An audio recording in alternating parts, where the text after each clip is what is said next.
Hey, shh. Calm down. The show is about to start. Reese on the radio. Turn it up. Turn it up low. Turn it up loud. It's like a dream come true. Turn on your radio. Reese is on the radio. Yo, let's get it. Due to the nature of this program, discretion does not exist. It's Reese on the radio. Right now on WTIC News Talk 1080.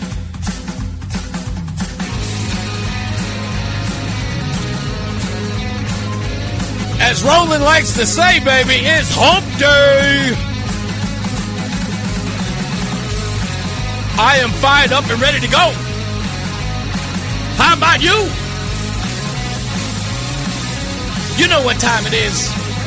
It's Reese on the radio on WTIC News Talk 1080. I got a fire in my belly that you wouldn't believe. I got to tell you, man, sometimes, people just make me mad. Sometimes I have to just scream and curse people out sometimes. You ever get that way where it gets to a point where you just have to tell somebody the what for? You got to curse them out. You just got to say, don't ever get beside yourself with me. And a lot of people do. Got this animus just creeping through their blood veins, and they've got to say stuff. And sometimes you just got to get them in check. And it's these idolaters that always see things through certain lenses. You got to check them. Sometimes I have to do that. And I'm a friendly guy.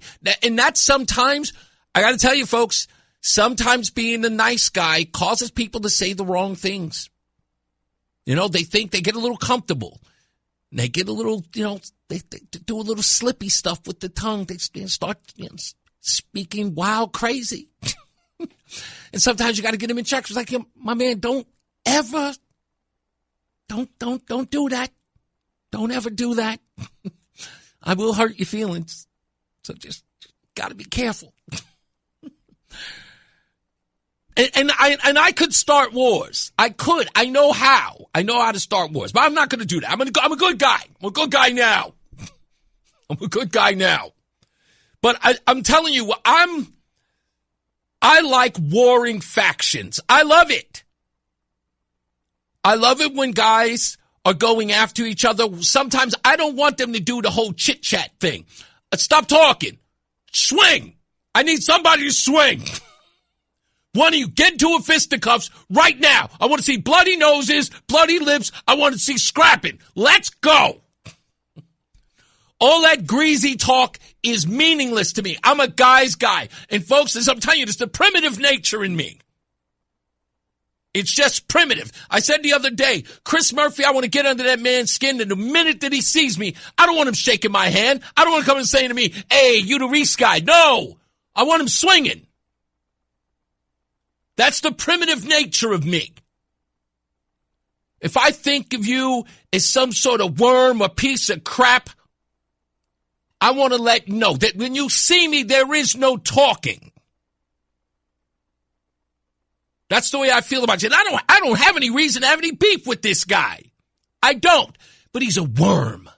He just is. Sometimes, and people will understand this, sometimes you just gotta do it. For general principles. But that's what I'm saying. It's not that I've got nothing against Chris Murphy. Other than the fact that I think he is a lying worm. But I got bigger problems than that. Forget about him. We'll get to his nonsense later. I got to talk to my own party, as it seems, again. I don't know who you are. I don't know what cut of cloth you come from, but something is wrong with you. And I'm talking to Republicans up here, and guess what? This is what I want you to understand, so I don't have to name any names. If it don't apply, let it fly. But if it sounds like you, I'm talking to you. That goes to the radio hosts, the TV hosts, the bloggers, the podcasters, and the whole like. If you calling yourself a Republican in the state of Connecticut and you can't hold the line and you have sitting up here crying and whining about Democrats and about the news media, about how they depict you, yes, I'm talking to you. And if you take it personally, see me. Come after me. I've got no problems with that. I don't sell wolf tickets. I tell the truth as it is. And you guys know what I'm talking about. I don't spend a lot of time listening to other people's radio shows and other people's networks. I don't. I have no interest in it. People always tell me, like, did you hear such and such say such and such on this such and such? And I go, no, I have no interest in what they say. Why? Not so much that they influence me, is that I don't want them angering me. I don't want them upsetting me because I've got my own set of rules and regulations when it comes to being a conservative. You don't want to know what rule number 1 is? Be conservative. That's it. Be conservative. If you're wishy-washy about being a conservative, you're not a conservative, and just say that. By the way, if I hear another bozo use the word big tent when it comes to conservatism, please stop using it. Stop it. You either are a conservative or you're not. If you are upset at the term rhino, it's probably because you are one. You shouldn't be upset at that word at all. If words affect you, you're a wuss. If someone's saying that you are this and that, and you feel as though you have to defend yourself or your feelings are being hurt, work on it. Call your sponsor. Call your therapist. But keep it out of the public view. No one wants to hear you whine. By the way, this idea of far right, someone stop using it until they have a definition for it. Am I far right? Am I far right because I'm a meat-eating, conservative, no abortion, pro-life, black man who believes in the Constitution? Am I far right? What do you mean when you say far right? If you don't have a definition, stop using it. And let me explain something to everybody in the Republican Party. If you are concerned about what the news media says about you, you don't have a message. If you are concerned about what voters are going to ask you, stop knocking on doors. If you don't have an answer to, are you a Trump guy? What are you knocking on doors for? If you're complaining about people when you knock on the door saying, how do you feel about Trump? And you're upset that people are going to ask, what do we do to answer that question? Ma'am, no offense, but what does Trump have to do with why I'm knocking on your door? I'm here to talk to you about property taxes. The property taxes in this state have nothing to do with Trump. They have to do with your elected leaders here in this state. I'm not exactly sure about your question. Why?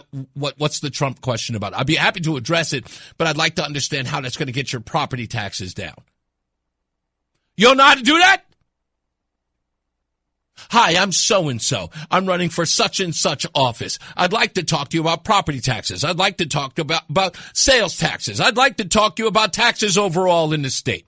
I understand that my opponent wants to raise your taxes incrementally 2 to 3% every 4 years. I'm here to stop that. If the person then turns around and says, yeah, but what do you think about Trump? I'm not exactly sure why you're asking about Trump. This is about your taxes. Is Trump more important than lowering your taxes, ma'am? Is Trump more important than lowering your property taxes, sir? I'm not exactly sure why you're asking that question.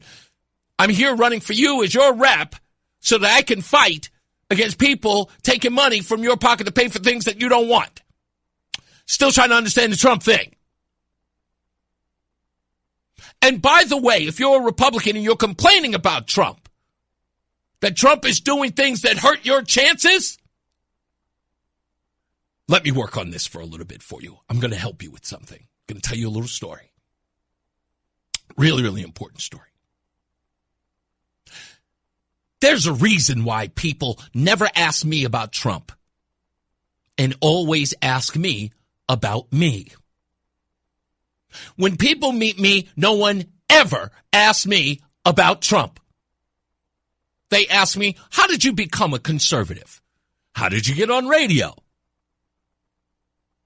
Tell me more about your life as a child. You come from New York. You want to know why? Because Trump is an afterthought. If you're running for public office and people are more concerned about Trump than they are about you, you don't exist. You don't matter. You've made no inroads as a politician. Is anybody running for office? Your name is not bigger than the story.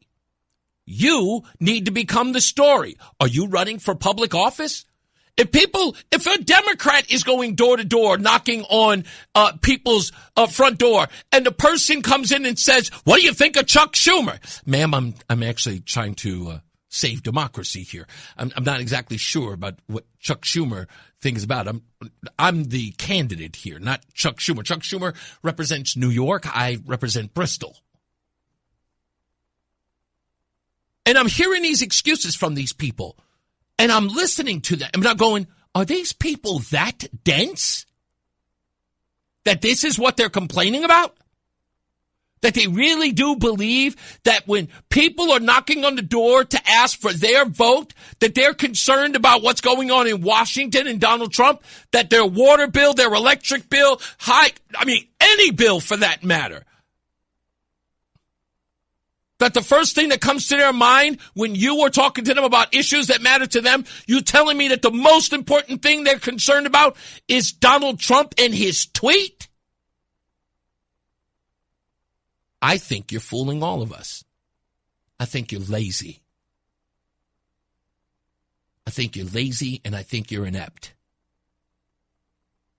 I don't think that your name is worth bubkiss. I think your name is mud. And I think you're finding excuses for losing. You're not out there on the street. You're not out there pounding the pavement, getting in the faces of not just other public officials, but of the news media. You're not getting out there holding a press conference or even going down to the newsroom and saying, I want my equal time. You're not making these people notice you. They write a quick blurb about you, and then you're done. Hey, look, we made it in the paper. And you move on. You don't have what it takes. You are a career running mate or a career candidate. Most of you guys are just running so you can get your press. So you can get some form of notoriety. John so-and-so last year ran for office, blah, blah, blah, blah, blah, blah, blah. And now you're some political commentator on some ridiculous weekend show. You guys are running for fame. You're so afraid of your own shadow and so afraid of this state that you do not know how to make headway. And now you're getting to the point where you're trying to make other people reason with the idea that the only way you're ever going to get elected is if you get wishy-washy and side with the Democrat Party. You're trying to get everyone to sign on or swallow the idea that they have to capitulate in order to make it. We're never going to get elected unless we moderate and sound more like them. That's losing. That's not winning. That's what we call someone who doesn't have enough of the gonads to go out there and make a case. They'll do anything to get elected. They'll kiss anyone's feet. They are not there for the people. They are not there to represent them and their ideals at all. They are there trying to get in so they can fit in. I think a lot of you have gone soft. I think you lost so much, you're all a bunch of Mitt Romneys. But like I said, if it don't apply, let it fly. But if you think I'm talking about you, That's because I am. I don't know what you're scared of. Yourselves or everything. You don't have to turn on your back so that Democrats can rub your belly just so you can be liked. Let me give you a few examples. You should pay attention to this guy from Rasmussen. His name is Mark Mitchell. This is an important thing. You're running away from Donald Trump? Why? They just want America fixed, and they don't care how it's done. And so I think there's this aspect of Trump support that really gets overlooked, which has been like young, angry online men that have been the butt of American society.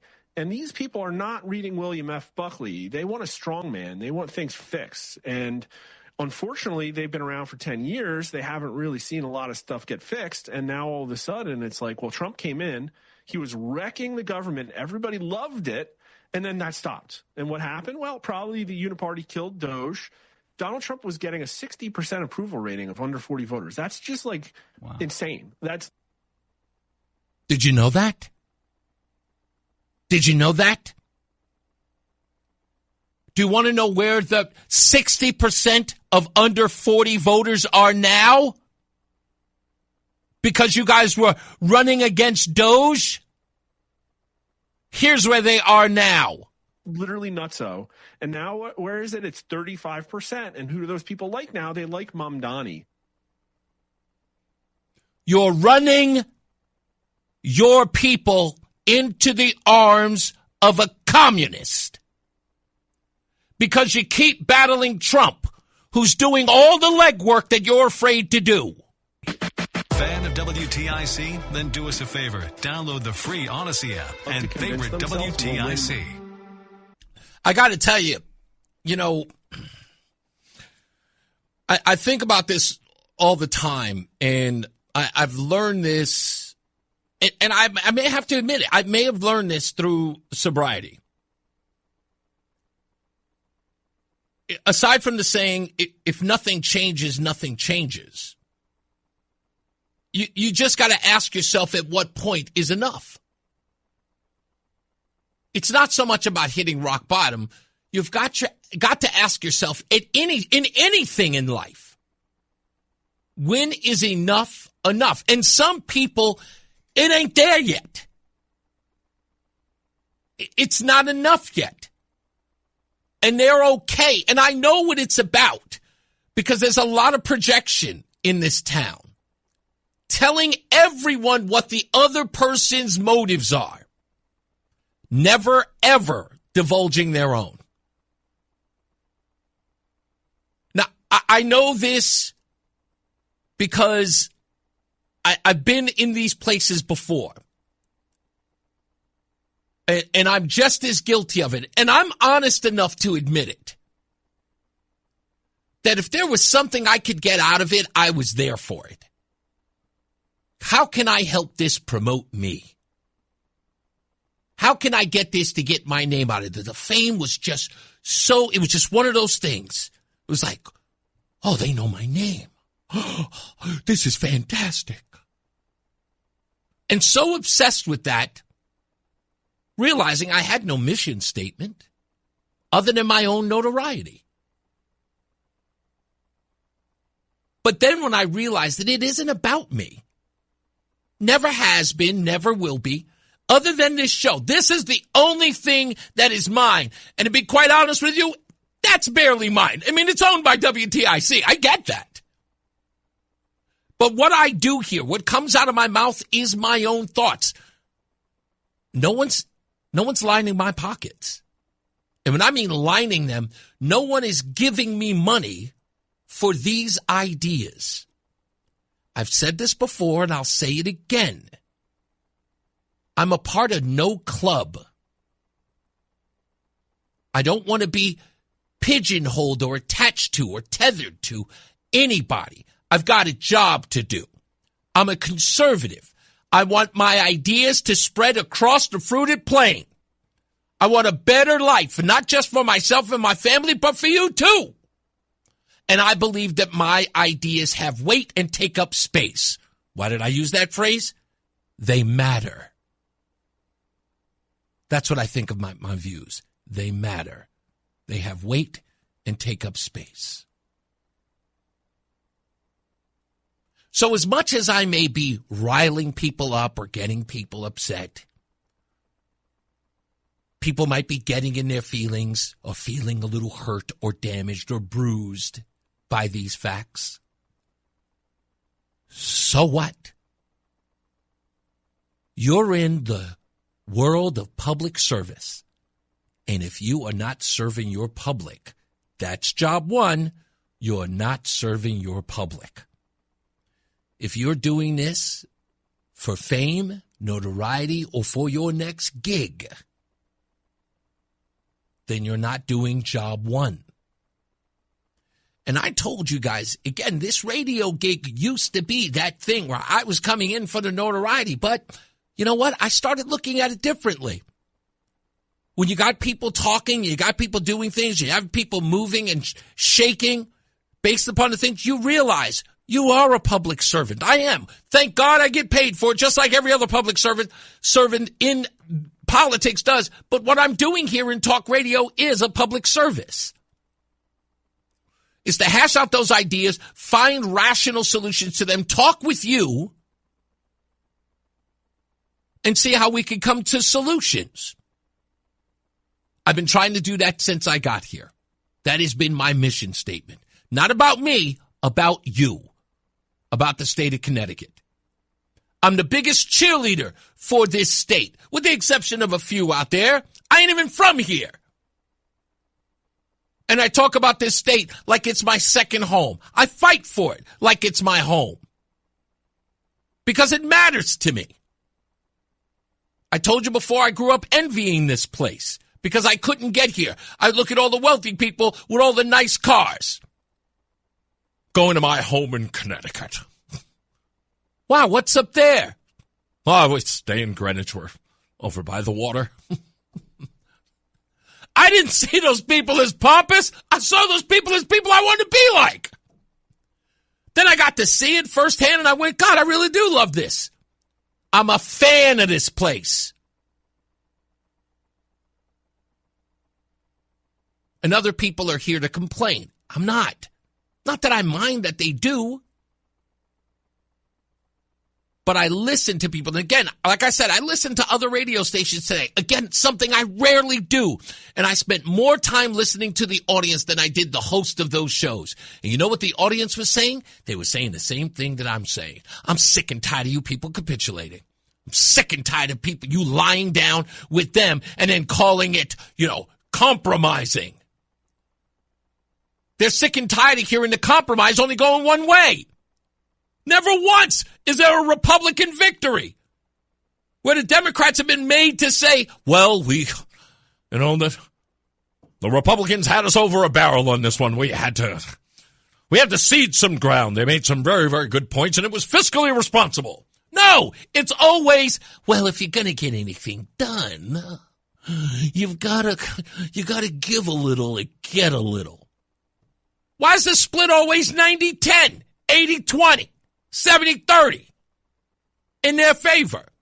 Why? Because you don't have any weight? Because you don't think you have any real weight? I'm here to tell you, that's not true. That's not true.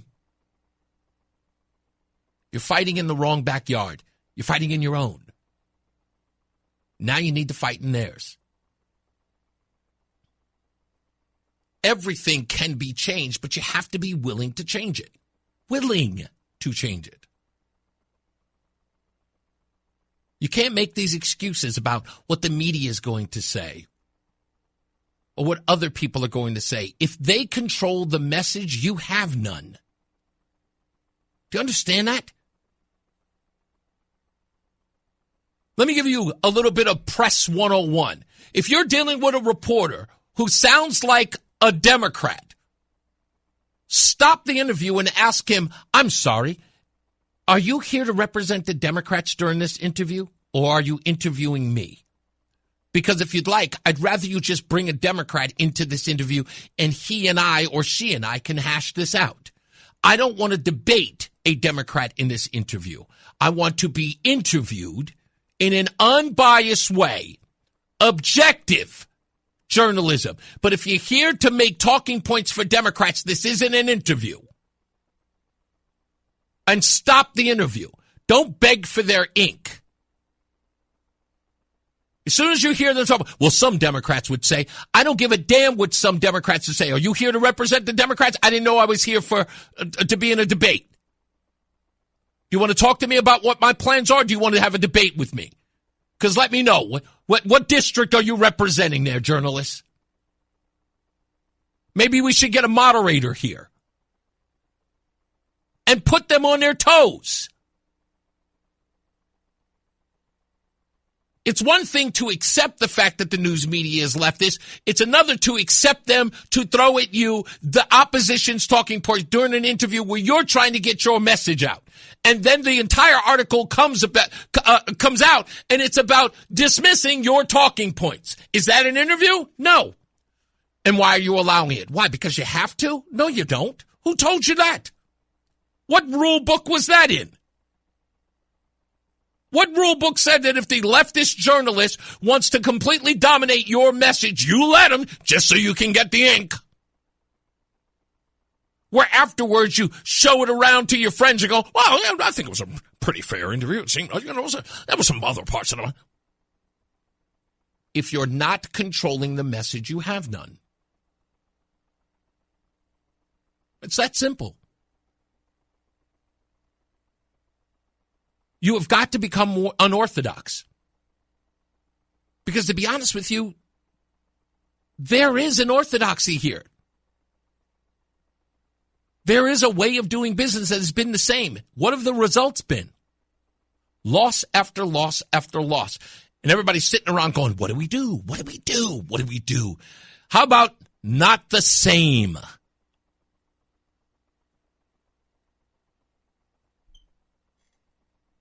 If you're asking yourself, how are you going to do that? You know how to reach me. If I have to be an advisor, I will. If you have to listen to the show to get advice, fine, listen to the show. Democrats are not going to be able to combat what we're talking about here. The only thing they can do is scream and holler, and they'll yell Donald Trump all day. Donald Trump! MAGA! Donald Trump! MAGA! They have no opposition to real ideas. So we can talk right in front of them. They don't know how to combat ideas. Let me give you a hint as to why. They have none.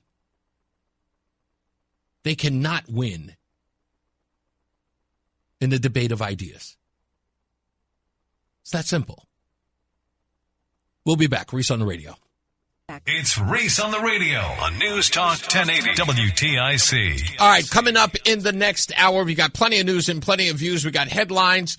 Stupidest thing I read today, of course, has my favorite person, Chris Murphy, involved. In fact, there are two great stories that are related to Chris Murphy. And I want to thank the Democrats because it has been months, a lot of months, and Epstein's back. Hey! Jeffrey Epstein is back in the news.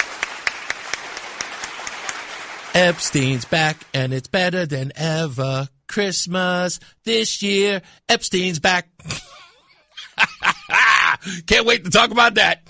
And, of course, we'll take your calls at 860-522-WTIC, 860-522-9842. We've got Between Rounds. That winner's coming up. And I have some very, very interesting news. I'm not just going to go after the Republicans today. I think I'm going to have to go after the civil rightsers today as well. A story that we covered a couple of months ago, even went down to the courthouse to cover the case, has had a resolution. It has been resolved. A case that we covered right here on this program that involves the Department of Corrections and the death of an inmate. Remember that? Well, we've got some details on that there has been absolutely no coverage of. Everyone seemed to be covering the court case when we went down there, and then the story disappeared, even though the judges handed down a ruling. You'll remember that case. It's the case of J. Allen Jones. We'll talk about that as well. Did you even know that? Did anybody even know that that case had been resolved by the judge? That the judge had handed down a ruling? Yeah, I didn't know either. I had to go back through my files and say, hey, do we have any unresolved issues from Reese on the Radio that we covered? Because we don't like to leave anything hanging. We don't like to leave anything because we don't want to do whatever happened to on this program. We want to get to the end of it.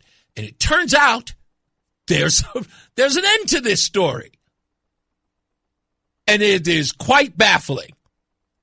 And the crazy part is that no one, even the civil rightsers, have made any hay about it.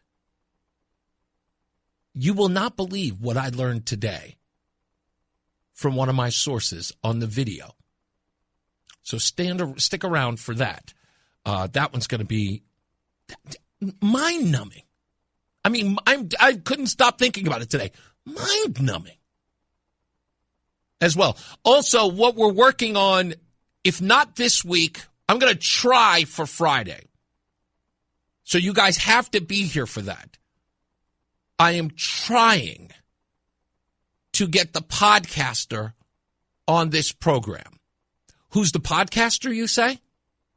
Let me give you a little background. Mimi Torres, the story we are still covering and everybody's now releasing dash cam and police videos of. Yeah. Mimi Torres' mom was supposed to do a podcast from a woman in her neighborhood. I believe it was the upstairs neighbor. Well, we have that podcaster's contact information, and we're working on getting an interview with that individual. I'm trying to get it scheduled as early as Friday. I'll be working on that today to get that done. So stand by for that. I'll get you some details on it. Hopefully, I'll have an answer for you by tomorrow and see if we can get that interview on Friday as well. So, we got plenty of stuff to get into today. Also, this ridiculous poll that came out, let me read it. It is about, apparently, according to this poll by YouGov, 90% of Connecticut voters believe that Ned Lamont is dragging his feet on affordable housing in the state. But something doesn't jive with that. The polling data is really suspect. And it was a headline on a couple of news sites. And I'm going, look, and again, this is not to defend Oakley Dokley. It's just to tell the truth. I don't like bad journalism. And this story is not a story. There's a reason why there is no affordable housing in the state of Connecticut, or why it's such a problem. And I'll be honest with you, I think it has everything to do with focus. On focusing on particular towns and regions that Ned Lamont and others are not giving up on. And, they refuse to give up on, although they should. So we'll talk about that. Plus, they need to do some apartment renewals and improvements in and around Hartford. Because I've driven through the city of Hartford, and I've seen some of these hollowed out homes that people could be housed in. And no one's doing anything about them. Whether they're slumlords or whoever owns them, nobody's doing anything about them. If they want to spend some money, if they really want affordable housing, there are ways to do it. But they're ignoring the places where there are homes that can be improved. Or if that's the case, just condemn the ones that should be condemned. So we'll talk about that article as well. Plus, we've got headlines coming up. And this has got to be one of the wildest headlines I've done on this show. Some of these stories are almost insane to believe. But they're going to be really, really good. I think that's it, right? What else?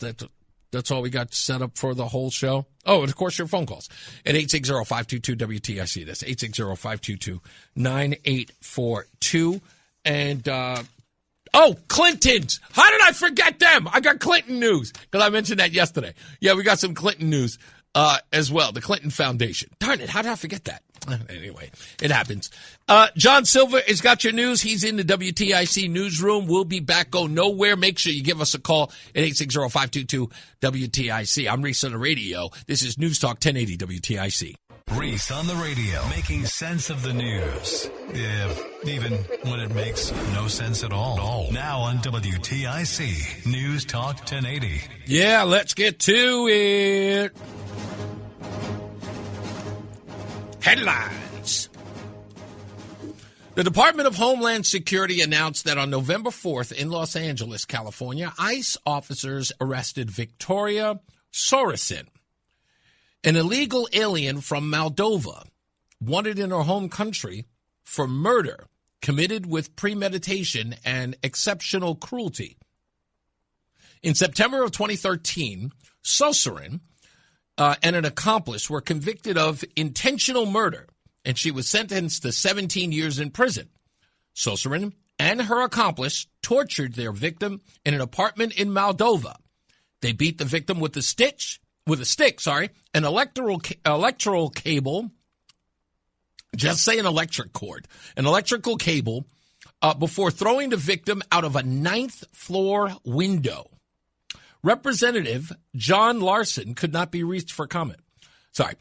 In an attempt to evade a 17-year sentence, Sorensen fled to the United States under the first Trump administration. ICE then arrested her in January of 2020. Following her arrest, Sorensen engaged in various legal tactics to avoid removal, including filing multiple appeals with the Board of Immigration. And she appealed them seeking asylum. In 2022, Sorensen was released back into the country under the Biden administration. She has now been, of course, caught again. A man is facing charges for allegedly admitting to deputies that he fatally shot 2 people inside a New Mexico home after receiving an encrypted message in a cockroach that he needed to kill, authorities say. Alexis Hernandez is 25 years old, was arrested and charged with 2 open counts of murder in connection with Friday's incident inside a Southwest Albuquerque home. According to the Barranquillo County Sheriff's Office, Hernandez was booked into the Metropolitan Detention Center on Saturday morning, and it's not immediately clear if he has retained a lawyer. Authorities have not identified the men who were killed in the incident or the 2 young children who were found inside the house at the time. According to the arrest warrant filed with the Barranquillo County Metropolitan Court, deputies responded to reports of gunfire in the Southwest Albuquerque home before 10:30 p.m. When deputies arrived, they were met at the front door by Hernandez, who had a firearm in his waistband and the Marine Corps' saber on his hip. The arrest warrant said that Hernandez, who was immediately detained, told detectives that he was a Marine and he had to do what he had to do. Once inside the house, the warrant states deputy found 1 deceased male with possible gunshot wounds and the other in front of the house. And the second male, had stab wounds. The warrant states that Hernandez also alleged that a friend had placed cameras and lights inside the home. And Hernandez told deputies that he was allegedly hearing creepy voices coming from the vents, that he was getting signs that he had to end the property owner before he ended him.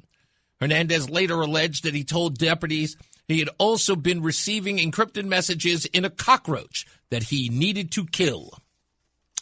Yeah, that's what he said. Wealthy sniper tourists. This is a story you've probably seen in the movies, or you probably thought might be real, but you don't know where it is. Well, according to an investigative reporter, this may very well be real. Wealthy sniper tourists allegedly paid $90,000 to shoot people during what's called a human safari trip in Sarajevo in the 1990s, with an extra fee to kill children, according to wild claims being probed by Italian prosecutors. The investigation was sparked after an Italian writer alleged that he had uncovered evidence by wealthy gun enthusiasts dubbed sniper tourists. They would pay Bosnian Serb forces for the chance to gun down residents at random during a 4-year siege of the city. according to The Guardian. More than 10,000 were killed in Sarajevo by snipers and shelling between 1992 and 1996 during the Balkan Wars. There were Germans, French, and English people from all Western countries who paid large sums of money to be taken there to shoot civilians, according to the investigative reporter. There were no political or religious motivations. They were rich people who went there for fun and personal satisfaction, according to his notes. We are talking about people who love guns and who perhaps go on shooting ranges in the safari of Africa. And now for the stupidest thing, as if those weren't enough, that I read today.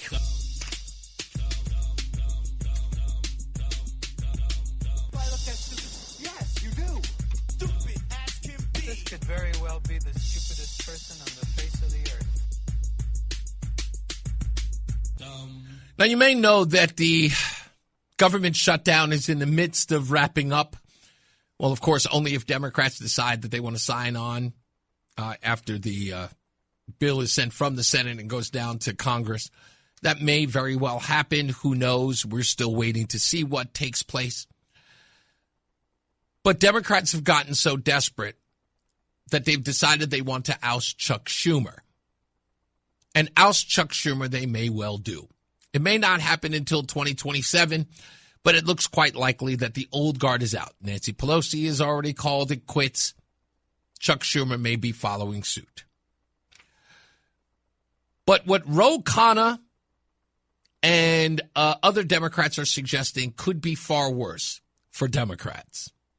Ro Khanna is suggesting perhaps we can get the Chris's to fill that gap that Schumer may leave behind. Who are the Chris's? Well, it's either Chris Van Hollen of Maryland or our very own Christoph Murphy. Oh, baby. Chris Murphy, Senate Minority Leader. It could happen. It could happen. A lot of people are suggesting it. They're saying that he's a fighter. He travels around the country. He's energetic. And he's boring as all get out. He's perfect for the job for Democrats. I think that he's got a shot. I mean, they could pick Jasmine Crockett, but, I don't think that she's got a shot in hell. Anyway, but Chris Murphy, imagine it. Chris Murphy finally getting a real job where he's going to have to rally his troops. I think it's quite possible. We'll see him on television every day. And Connecticut, you'd be so proud, wouldn't you? Wouldn't you be so proud? I can't wait. Let's go to the phone. Sean's in Meriden. How are you, Sean? Great. Well, yeah, good. But I was listening to your entire monologue. Yeah. And I got to honestly say, I couldn't have said it better myself. Thank you. I appreciate that. Because and I've been in Connecticut for 40 years. And I'm a Republican. I'm a conservative. I don't apologize for it. I get in a lot of trouble because I don't apologize for it. I've lost jobs because I don't apologize for it, because I wouldn't play games with the state of Connecticut and put kids where they said that they should go. I didn't do that. I got written up. I got suspended, all this other stuff. But one of the things that I love about your show, and I'm not a big, fluff you up and, I like you, you're my buddy. That's okay. Is you're no nonsense, and the BS stops at the door. It has to. Okay? And no, for a lot of people in Connecticut, it doesn't. Yeah, I know. Okay, and that's why when you said what you said, I'm like, oh man, I'm like clapping. There's nobody here to hear me, but it was phenomenal in that. If you're people of principle, in which your principles are non-negotiable, that's right, then you can stand Democrat or Republican or Independent, and you can have the conversations that you need to have to pull everything forward for everybody. But when you get to capitulate because you owe somebody or they owe you or whatever, then you are that like little weasel. That's right. You're tumbleweed. Whatever the wind blows, you got to go with it, because if push comes to shove, they got something they'll throw you under the bus for. Yeah, exactly. And I thought that was really, really phenomenal. But the other thing, two more things I want to quickly mention, and then I just want to hear other people. It's amazing to me, for the Democratic Party, that you can start the problem of Obamacare years ago. Yeah. You did it all by yourself, no Republicans at all, anything. Keep your doctor, what out? Mm-hmm. I couldn't keep my doctor. And then you know it's coming. Yeah. Because you set it up. Yeah, no, it gets, you're 100% right. It's like, it's a unique craft that you can set the whole thing up, vote for it with no bipartisanship to mention, cram it down our throats, tell us we have to pass it before we find out what's in it. Exactly. And then when it fails, be able to jujitsu, pretzel twist away into blaming the Republicans for its failure and saying that it's our fault. And you know it's not going to have enough money to go forward, and it needs to be revitalized. And so now you want to give it all back, and you want to add people to it, and then you want when you add people to it, it's going to cost more money, of which it doesn't work in the first place. Exactly. It's insane. What was the last thing you want to get to so I can get to somebody else? Go ahead. The Chris Murphy thing? Yeah. I hope he gets to be leadership, because then people can see what a moron he is. You're 100. That again. No, you see. This is like the Mamdani thing. It's like people are just like, oh, Chris Murphy could be the Senate minority leader, and they're like, that could be fantastic. I'm going, yes, it would. Because then he would be on TV every day, and anything that failed would fall right in his lap. That's why I think he won't take it. The last thing I want to comment on is Mandambi. I remember him, to get into office, he said, I will take the fight to President Trump. I will stand against President Trump. And now he's in office. Oh, by the way, we can't afford what you're going to do. Hey, President Trump, I heard. To meet with you. I heard he wants to talk to Trump now. Yeah. Yeah. Thank you, man. All right. You got it. Right. Let's go to Ralphie boy. What's going on? Good afternoon, Reese. I want to discuss, if you can, you got a couple of minutes, affordability. Sure. I mean, it seems to be what everyone else is talking about, but never mentioning how to make things affordable. How about some common sense? I redid my mortgage about 5 years ago. Mm-hmm. I got a 15-year mortgage at 2%. Okay. All right. Now, why not go back to that and say, just run numbers, a 15-year mortgage at 2.5%, a 20-year mortgage at 3%, a 25-year mortgage at 3.5%, and a 30-year mortgage at 4%. And what has to happen also is people have to stop with these 3,000 square foot houses and go back to the 1,500, 1,800 square foot homes that they can afford. You know what? That is a good point, because I am in a 1,400 square foot home, and it's just my wife and I got to be honest, Ralph, it's too much for us. We say it all the time. We have 3 bedrooms in that place. Yeah, but another thing, too, that people have to take into account when you're getting a mortgage, Chris, and I'm sure you're aware of that, you've got your property taxes, you've got your homeowner's insurance, mm-hmm. and that could add another $1,000 a month. Sure could. To your mortgage payment. Sure could. And that's all got to be factored in. So if American people go back to doing that 1,500, 1,800 square foot home, even if you got a couple of kids, so you got 2,000 square feet with 3 bedrooms, you're not going to have a huge mortgage. And if they make the rates as I thought sounds reasonable anyway, that you know what you can afford for what length. Well, we also need real estate agents who work like our car dealers used to do. I'll never forget when I bought my 2013 Nissan. I wanted to get the 2018 Maxima, and the guy said, "Nah. This one's going to be in your price range." I'm not gonna lie, it was smarter for me to get the Ultima. But I wanted the Maxima. But he was like, no, this one's probably going to be wiser for you. And it was. I had a car payment of $302 a month. It was perfect. It was perfect. And I think homeowners should have a real estate agent that isn't trying to get them into the best bang for the real estate's buck. Right, but the average person, if they got any kind of a brain, and Murphy supporters don't, I'm sorry, they just don't. and that's a fact. And as you know what your monthly payment's got to be, what you can afford when you add in your mortgage, your insurance, and your taxes. You know what that bottom line is. You know what you can afford to pay. Yeah. And that's what you pay. Exactly. Thank you, Ralph. Donald says, Reese, I'm for revamping the ACA. If it's proven to be better than what we have. Well, actually, this is the dumb argument that a lot of people get into with the Affordable Care Act.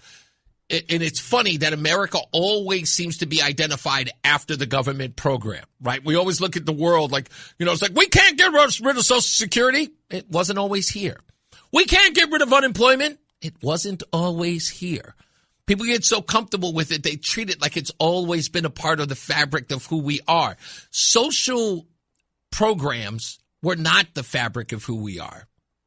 They became the fabric of who we are. People have survived without them. The Affordable Care Act must go. There should never have been a government takeover of the health insurance industry. So, for someone who doesn't understand this, which is clear that Donald does not, let me help him, okay? You are not arguing for health care. Stop using that phrase. Health care is not what Bernie Sanders is talking about. It wasn't what Barack Obama was talking about. It isn't what Democrats are talking about. Let me give you an example. You're walking down the street and you trip and you hit your head on the pavement. A witness sees you bleeding out on the floor, on the ground. They call 911. The police, fire, and EMT show up. They pick you up and they put you in the ambulance and they take you to the hospital. On the ride there, the EMT is taking your vitals. They're probably asking you questions if you're conscious. Are you taking any medication? Are you epileptic? Anything along those lines, but they are caring for you. These things are health care. See how that works? See how that works? You get to the hospital. You are rushed into the emergency room if necessary or in triage. A person will ask you, are you dizzy? Are you nauseous? How many fingers do I have up? What year is it? Who's the president of the United States? Oh, that looks bad. Okay, stitch him up. These things are called health care. Now, if someone gets to the hospital with you, someone will immediately say, hey, let me take you into him. He is conscious. He's doing okay. Let me take you to the room. Now, afterwards, they will give you some paperwork for the hospital, right? Hey, fill this out. We need to know his name, blah, blah, blah, blah, blah, blah, blah, blah, blah. Does he have insurance? No, he doesn't have insurance. Okay, no problem. Just fill out all of this information with your address, and then you get a bill. At no time were you denied health care. Were you? No. What you're arguing is called health insurance. Now, does every human being deserve health care? Yes, Queen. Yes. Which begs the question, does every American get health care? Yes, Queen. Yes. Health insurance, you pay for. You already have the God-given right to health care. You are not refused by a doctor. The EMT doesn't roll up on you. Sir, I see that you've fallen down. Who's your insurer? I can't put you in the bus until I find out who your insurer is. Ooh, wow, that's a horrible gash. Maybe I should put a bandage on it. But who is your insurance to pay for this bandage? No, I can't put the bandage on if you don't tell me who your insurance is. Get the point? Sorry I had to explain it like you were a 5-year-old. But unfortunately, some of you act like you are. We'll take a break. We'll come back. It's Reese on the radio on WTIC News Talk 1080. Hey, whoa, hold up. 100 candles on the cake? Who do you think's lighting this? Hey, we are back. It's Reese on the radio on News Talk 1080 WTIC. It's weird that you guys call in during the commercial break, and you know the break is long, and so like you can't stay. So I'm hoping that people get used to the clock when they do call in. Speaking of calling in, what's up, Frankie Paisan? What's up, buddy? Well, last night we were talking about next November's election in Connecticut for governor. Yeah. It's over. You think so? Everybody I talked to, except you, loved the idea what our governor did. Stepping up to the plate, taking the $72 million out of the rainy day fund and giving it to, the children, the disabled, and the elderly. I can't find one other person. Now, these are all poor people. They're not. You mean people who are not going to vote? Frank. No, they're going to vote. They're on the program. Frank, listen. There's one thing that people they fail to ever acknowledge because it's supposed to be like, an unwritten rule to say the obvious, okay? The poor in the state of Connecticut don't vote. If they did, they would vote against half the things that are being done to them without their consent, but they don't even know it's happening. They don't. If they're on EBT, I'll put it this way. If they're on EBT, I can guarantee you at best 12% of them vote. You think so? Oh, I know so. Because they already think that the system is marginalized against or marked against them. They don't believe that this system is there for them. They believe, look, some people have to be on food stamps for whatever reason. It subsidizes their income, gives them a little extra money so they can buy some extra food because their regular job doesn't make enough. They're working at Wendy's. They're working in the service industry, so they don't make enough money. But the bottom line is that those individuals are few and far between who actually go out and vote. And when they do, here's the most important part. When they do, they go out for the major elections. The ones that are ticky-taffy, that are in and around the state, they don't bother to show up because they don't have the time. They got to be at their jobs. You might be right, but if we're going to have a rainy day fund, what better thing to do? See, you know how sensitive I am when it comes to food. You're but your deal is, look, here's the deal. When I look at the people who were saying that what Lamont did for them is good, are the same people who believe that politics or politicians are installed to give them something instead of looking the other way around. The politician, no matter what, where you are, your station in life, the politician is there to do your bidding.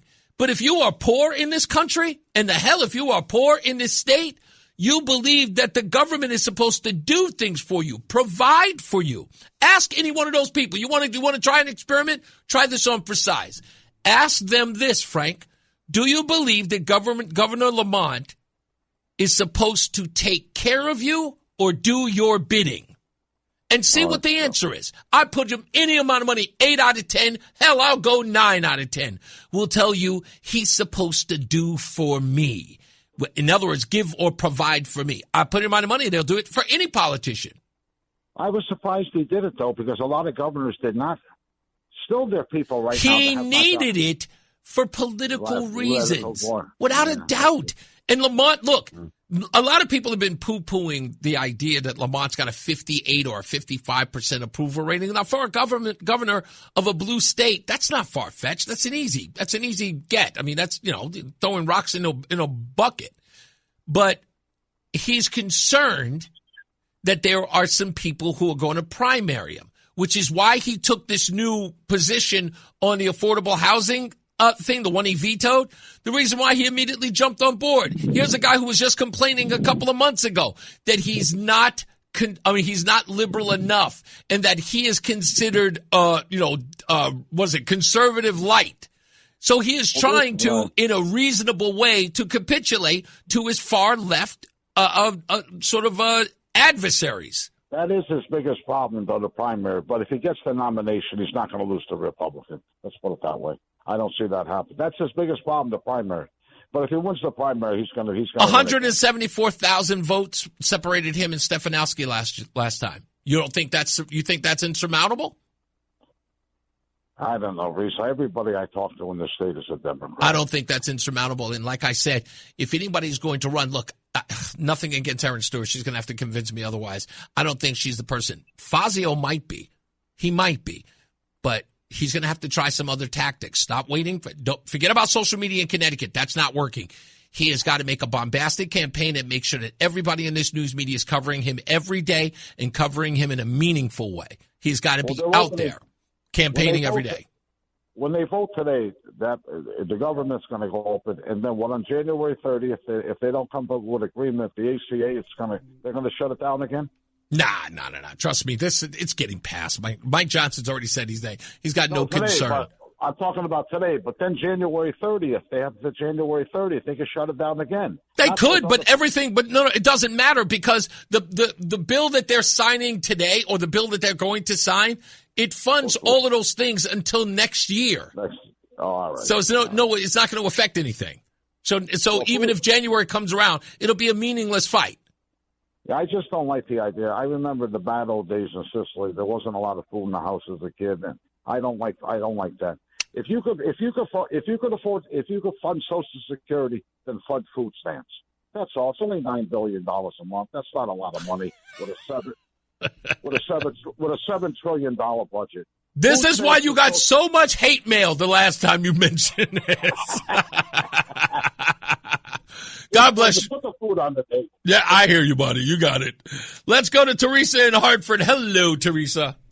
Hey, Reese. How are you? I'm great.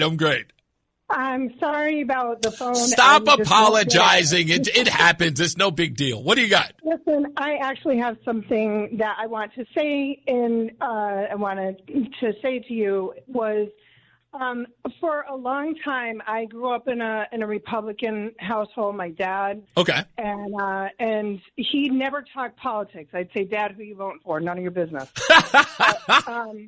But that's how it used to be when I was a kid. Yeah, sure. You didn't have to worry about someone coming and trashing your yard or stealing your sign. Right. You just voted for who you voted for, and that was it.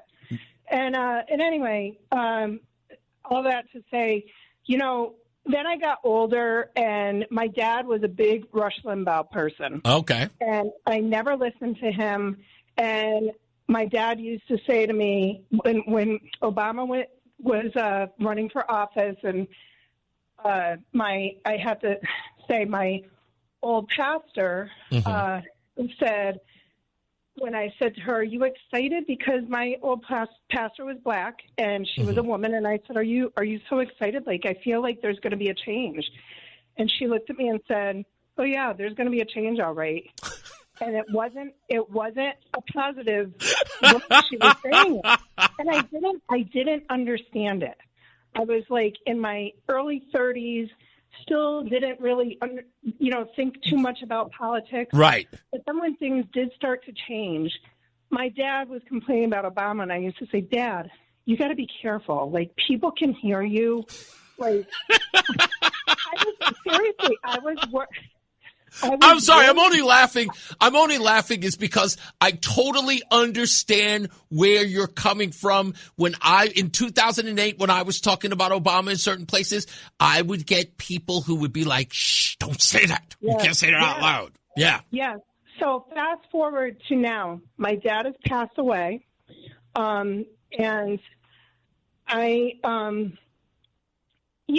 it hurts me that I did in the end. He knew, he knew that I was a Republican, and I knew he was a Christian. So it made both of us happy. Right. But I have to say that he was right. And shame on me for trying to say to him, "Shh, don't say that." You were caught up in the moment. No. You know what? I can tell you that I know people now that we sit around in circles and talk, and we whisper. And I think we're crazy to whisper because we're allowing this to happen. It's our own fault. Can I tell you something? I got to tell you this. When you talk about this in my head, I'm saying to myself, I remember a movie called Brighton Beach Memoirs. I heard of it. I never saw it. Okay. So have you never seen it? Okay. No. So, I think his name is Silverman, who's in the movie. He's the main character, and it's a Neil Simon play, of course, in the film, and he talks to the camera. But I always equate what you're talking about to this one thing he says in the Brighton Beach Memoirs, is that his mother, when talking about someone who has cancer, she would go, Mrs. DeMarco, she's got cancer. And they would whisper it no matter what, because they weren't allowed to say it out loud. But what you're talking about is the same thing, because if you whisper it, you don't want anybody to get it. But you're saying is we always had to whisper our views was because it wasn't allowed in polite society. You weren't allowed to say the honest thing, because what you're talking about in 2008 was something that was paved by Bill Clinton when he started talking openly about political correctness. And that was just nothing more than a form of censorship. It means that the thing can never be talked about lest it be true and people be convinced of it. So we were allowed to be told lies. Correct. But I'm saying that that's now. Yeah. I'm recognizing that everybody's like, shh, or they come, and I've been guilty of it myself. Yep. And it's wrong. And if we want to see change in this state, in this town, in this country, we got to stop being so afraid to speak the truth. That's it. And you know what? And people will never be able to get on board unless we're willing to have that conversation. We can talk to each other all day long. We already believe it. Yep. It's the people that don't. And it's just like, I have to equate it with being a Christian. Like, I can go around all day and tell everybody how I'm a Christian, but when I stand before that judgment seat, it really is going to be. There may be that question is like, there may be that question in your life afterwards was like, who did you pray for? Who did you pray with? And who did you pray to? So, I mean, I look at all of that and I just say, look, it's all of our jobs to make sure that we're as honest as we possibly can. Not that we need to go in every street corner and not that we need to go in everyone's home, but we cannot force ourselves to be shut down and quiet just because we're concerned about other people's feelings while we negate our own. If these are the things that we believe, we have to be able to stand on them firm. I shouldn't be in hiding. Right. Absolutely. Absolutely. Yeah. And you know what? Scripture says, if we're ashamed of Jesus before the Father in heaven, He's going to be ashamed of us. Yep, indeed. If we're ashamed of what we stand for, and to be out there and to tell people, like, I get that, you feel this way but that way, but can I just share this with you in love and kindness, not in yelling and screaming. Yes, absolutely. Look, unfortunately, I got to take a hard break here because I've got my last break coming up for the hour. Absolutely. But Teresa, thank you so much. I'll give you a holler real soon, okay? Okay, thank you. You're welcome. All right, stand by. More news, more views. We'll get to the last of your phone calls on the screen in a minute. It's Reese on the radio on WTIC News Talk 1080. It's Reese on the radio on News Talk 1080 WTIC. Donald Trump knew about the girls. We'll talk about that, but I'm pretty sure a lot of you have some questions or some statements about the new emails that came out. Donald Trump knew about the girls. Roland and I were talking about that in the background. I'm going to tell you what I consider that equivalent to in a second, but let's get to the phones. What's going on, Mike? Oh, man. So did you see any of the interview with Trump that Laura Ingraham had last night? Oh, no, I don't know why I missed it. But I'm sure it was about, are you talking about the H-1B visa thing? Buddy, this part of the Republican Party is so clueless and tone deaf. Getting to the point they deserve to lose. Okay. How can you, as president, look Laura Ingraham in the eye and say, we don't have the talent that's needed, so we have to bring in these people. When we all know that the people who are coming on H-1B visas are doing jobs that Americans not only can do, but created the entire industry. Correct. Is he losing his mind? I don't even know what that was about. And the way that he rolled his eyes when he did it, he said, we don't have the people. There was such a special interest sort of tone that he had about that kind of annoyed me. I get the fact that, a lot of people in MAGA are upset about it because it doesn't, and even Matt Walsh said, and I love Matt Walsh, who's just like, look, it's jobs for Americans. This is not one of those things where you get to sort of waver on, jobs for Americans. These jobs, he made that comment about making missiles. I'm like, with all due respect, I don't think I want that job going to foreigners. Thank you. Yeah, well, look, the H-1B is a scam, right? You know right. how they work, right? Of course. It's nothing more than a scheme to get other family members in the country. Exactly. That's it. They get hired into a place, and then they assume leadership role, and they immediately replace everybody with Indians. Exactly. And we're talking about they're bringing in like third cousins. It's not even immediate family. And we don't even know if these people are qualified. They could just be doing it as a scam to get them in the country. Exactly. And then they gain migration. They bring their grandmas and uncles and stuff. It's a scam. We don't need 1 billion Indians coming here. It's not to our benefit. Yeah. And for that matter, you ever wonder how the Patel family has dominated all the motels? It's so wild that I'm kidding. Listen to me. When I owned my U-Haul dealership in San Antonio, across the street from me was one of those little quickie hotels, whatever it is. But there was a whole slew of them. So all of a sudden I get, guys show up, and the Indian guys, and they wanted to rent some trucks, and they rented them every week. They were like one of my avid customers, show up all the time. I'll never forget when the first time I come in, he goes, what's your name? He said something Patel. And fine, I give him a truck. He keeps it for a week. He goes, hey, my brother's going to come down here. He's going to rent some trucks. He shows up. His name, Patel. What does he do? He owns the hotel down the block from his brother. I'm like, holy crap. It's everywhere. Everywhere I look, it's Patels owning hotels. And when the story comes up, the brain dead right say, oh, look at those people pull themselves up from their bootstraps. No, these people are milking the system every step of the way on that. They get special deals from the government to buy motels. It is so true. And again, and it's funny because I never thought that I would say this. It is one of the things as a government program we just can't get off of. Thank you, Mike. I got to get to weather and traffic, man. Thank you.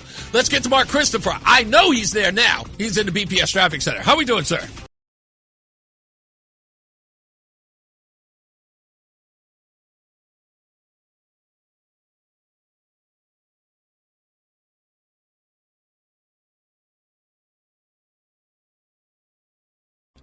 It's Reese on the radio. And don't say we didn't warn you on News Talk 1080 WTIC.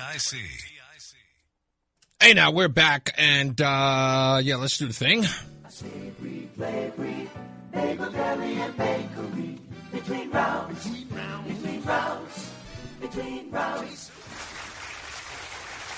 Where's my winner? There he is, Timothy H. Congratulations. He lives in Rocky Hill, and he is the recipient of the dozen bagels a month for 6 months, courtesy of Between Rounds, the Bagel Bakery and Sandwich Cafe, located in South Windsor, Vernon, and Manchester. While we're getting closer and closer to December, we still haven't heard any word about where we're going to do the remote, but hopefully I'll reach out to some folks and see what we can find out. Hopefully that's coming up soon before we do the big holiday store, which is happening. It sucks that you're not going to be out there with me, Roland. I would really want to hang out with you there, but you're going to be here while that's going on, right? Somebody got to work, man.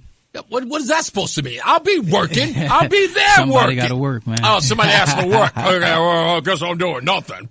When we come back, we'll, of course, talk about the Epstein files, which everyone is talking about. Also, before we get to the Epstein thing, I've got breaking news on the J. Allen Jones story. And the only reason why it's breaking news is because no one's breaking that news.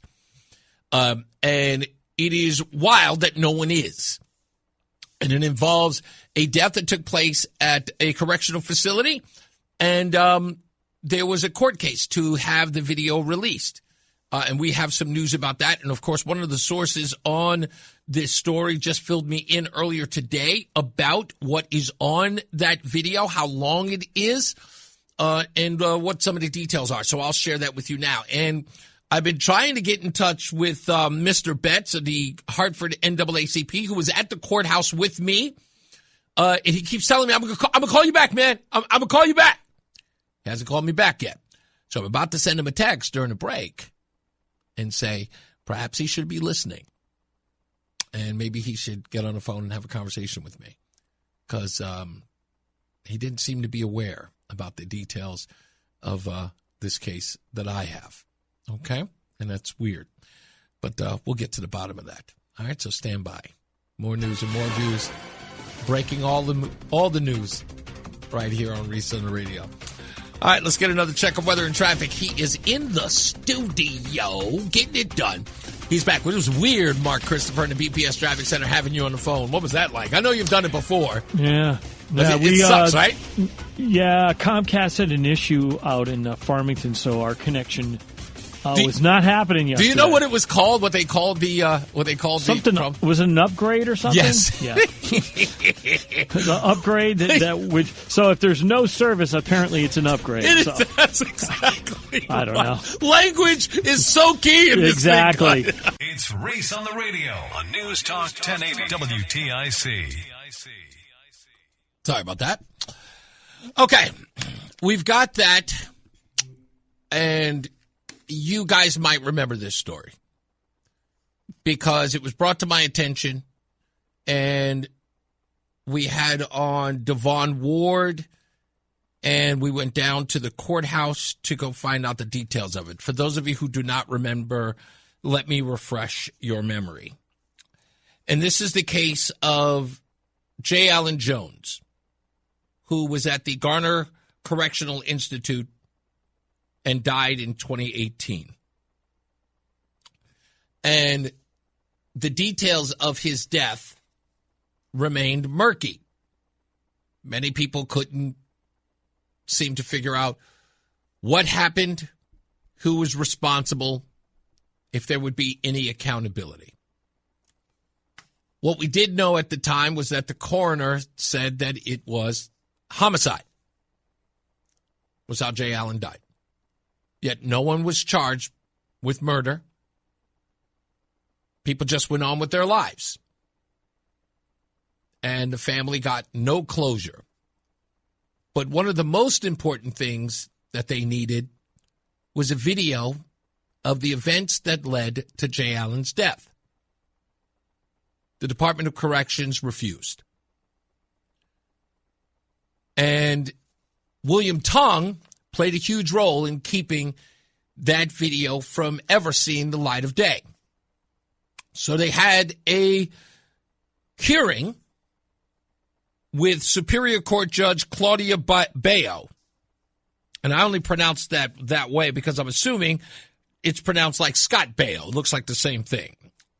Judge Claudia Baio has decided that the Department of Corrections did not have sufficient proof that there would be safety concerns if the video were to be released, which was pretty much the conditions of its non-release by the Department of Corrections. That's what they stated, that if they released the video, there were safety concerns about the correctional facility. That if they watched the video, people would know certain things about the room that J. Allen was in, and that would cause security concerns. Everybody knew that was bogus. Everybody knew that was untrue. They knew what was in the video was going to harm the credibility of the Department of Corrections. And what they would reveal would quite possibly enrage the people of Hartford. The civil rightsers, if you will, would see that video and, oh yeah, they would turn it into a George Floyd event. So, I thought it was interesting that There had been no details about it, and when I didn't see any news reports about it, I thought that was weird. Like, where are all the news reports about this? That was a big case. Everybody was covering Jay Allen's case as it pertains to releasing this video. What happened? The judge had to have rendered a decision by now. Sure enough, she did. She did that a month ago, 4 weeks ago. But there's been no release of a videotape. Doesn't that seem odd? The judge orders, you are compelled to release the videotape. Department of Corrections has not released it. Why? I called around and I found out that the Department of Corrections is, 1, editing the tape, and 2, will not release it until after Thanksgiving. Strategic? Probably. They're probably constructing a narrative, getting all their ducks in a row when the video comes out. In the event that there's some outrage, how they're going to respond. Why they're editing the video, I have no clue. They're probably going to edit it to block out windows or block out door numbers or things like that. Maybe certain individuals' faces will be blurred out, but they've got to go through all of that to make sure that the actions that are seen in the video protect certain things and or individuals. Fine. Okay, I don't have a problem with it. Do whatever it is you got to do. Just release the video. You got to go through all that. Fine. If you got a guy who used to work at Blockbuster Videos, got little editing, experience. You got some schmo who works at a technical college who's got to do the editing piece by piece by piece because he's using, what's that Apple software? I don't even know what it's called. But anyway, doesn't matter. They're going to release it on Thanksgiving. But you know what I find odd? You know what I'm literally finding odd? Where are the civil rightsers? The civil rightsers are nowhere. There's no demand for the video now. It's been a month. I called the NAACP of Hartford. And I said, hey, what gives? It's been a month. What's up with the video?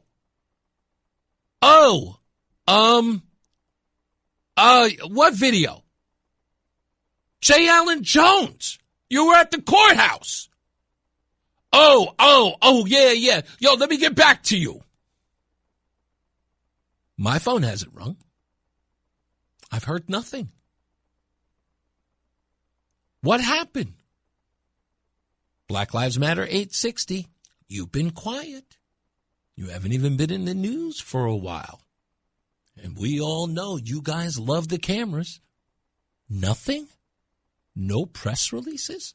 I looked. The judge made a decision to release the video. It hasn't been out in 4 weeks, and you guys haven't had a protest or anything? Where's a march? Or is it too cold? Is it too blustery outside for you guys to get out there and walk the streets, pound the pavement? Huh? Or is this no longer lucrative for fundraising? What's the deal? Is Reese on the radio the guy who's going to have to hold the mantle for the civil rightsers of Connecticut? Am I going to have to be the person who's going to force the Department of Corrections to release the video or to actually get anyone other than the civil rights organizations outraged about what I have now learned is the murder of Jay Allen Jones? According to my source, who's watched the video in its entirety, says that they indeed killed the man. You don't know about that, but I do. And when I say my source is credible, my source couldn't be more credible. When I say my source is unflappable, my source is unflappable. They watched the entire video, and I got that in a phone call. That video shows his murder. And you guys aren't outraged about it? This is easy pickings for you. Like when I watch a video, I go, yeah, Black Lives Matter is going to have a field day with that one.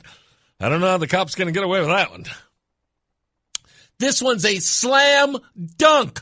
tomahawk, in the net. Nothing? I wonder why. I wonder why.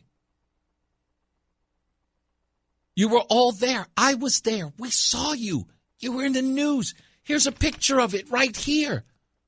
All those folks, I'm not seeing or hearing anything. No public media, no social media outcries, no nothing. 4 weeks ago, judge says released a video. You guys should be salivating for this. They killed a black man. Nothing. What happened? Nothing. You know why? I know why. But that's okay. Folks, stand by. After Thanksgiving, we're going to get to the bottom of this. I want everybody to enjoy their holiday. When the video comes out, then we'll discuss. We'll see whether or not the civil rightsers will come out in droves, or whether or not it'll be too cold outside for them to rally. Maybe they'll hold an indoor thing in some warm location. Maybe they'll have hot cocoa, marshmallows. Maybe have a sit-in and a powwow. Come on in and have a peaceful kumbaya protest. It's kind of embarrassing. Goodness gracious. Can't believe I have to do this on my own.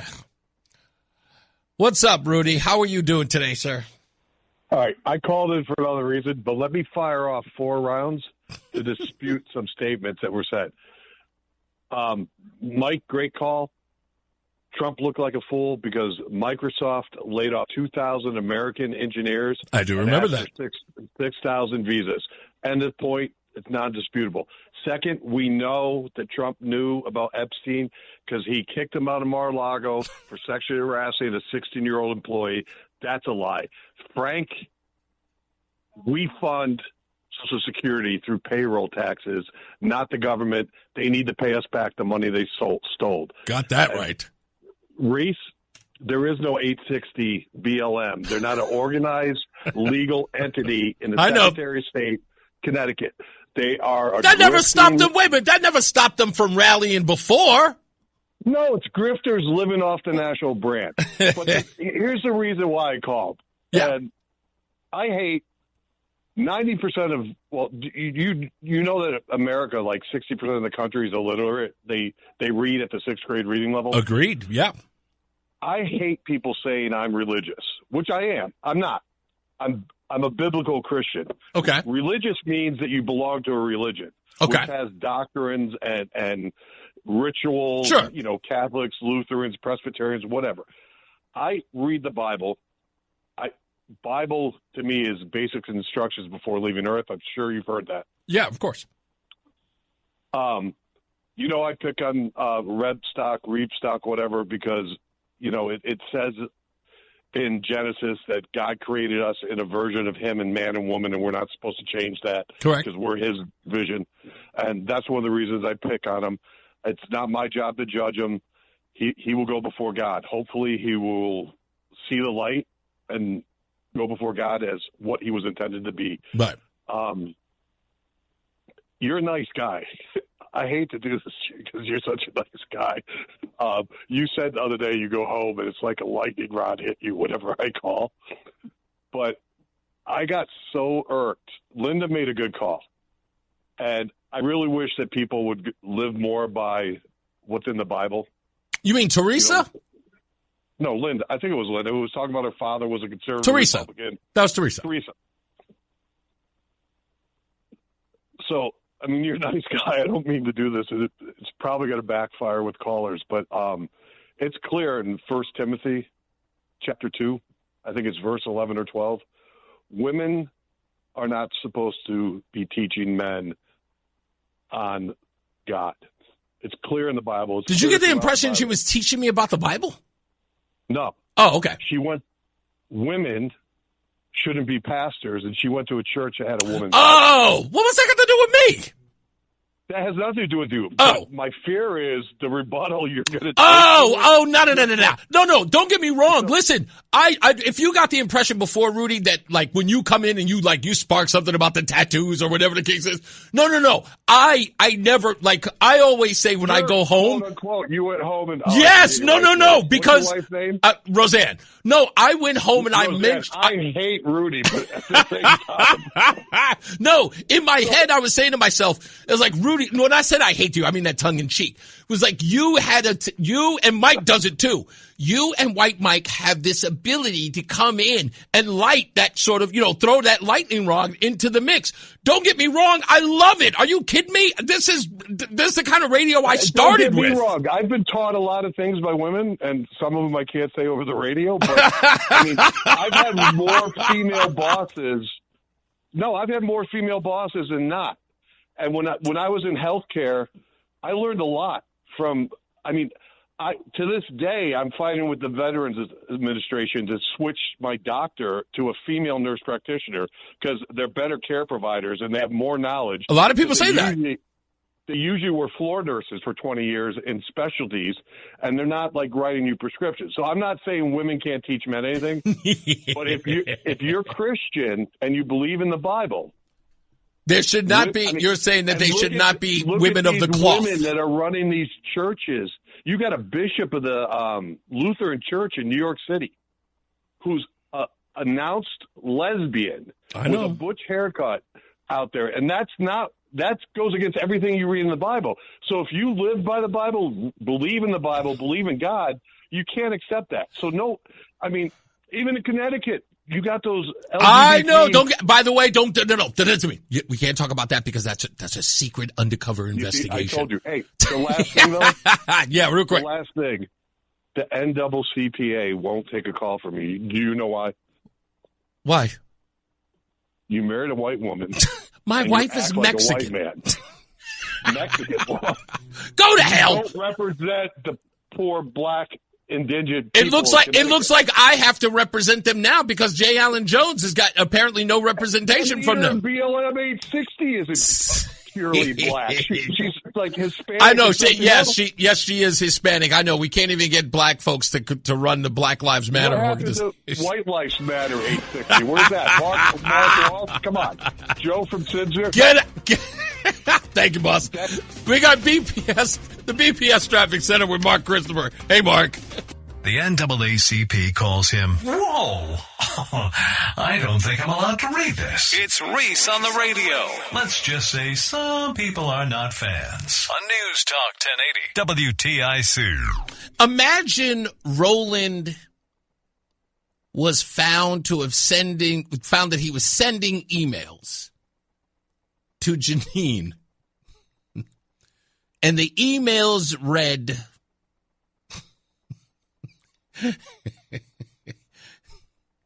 that he knew that I was passing gas in the studio. What would that mean about Roland? What would that mean about you, Roland? What would that say about you? God, I'm a snitch.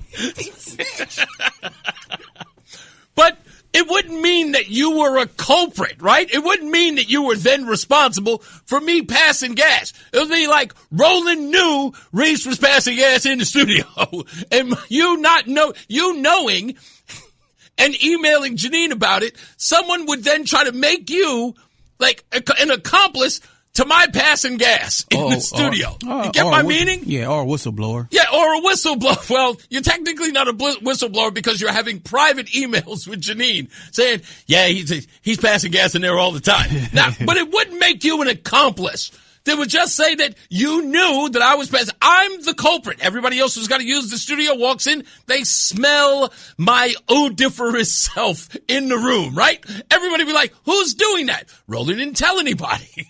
He just sent it in an email to Janine. Said, Reese he's passing gas in there every day.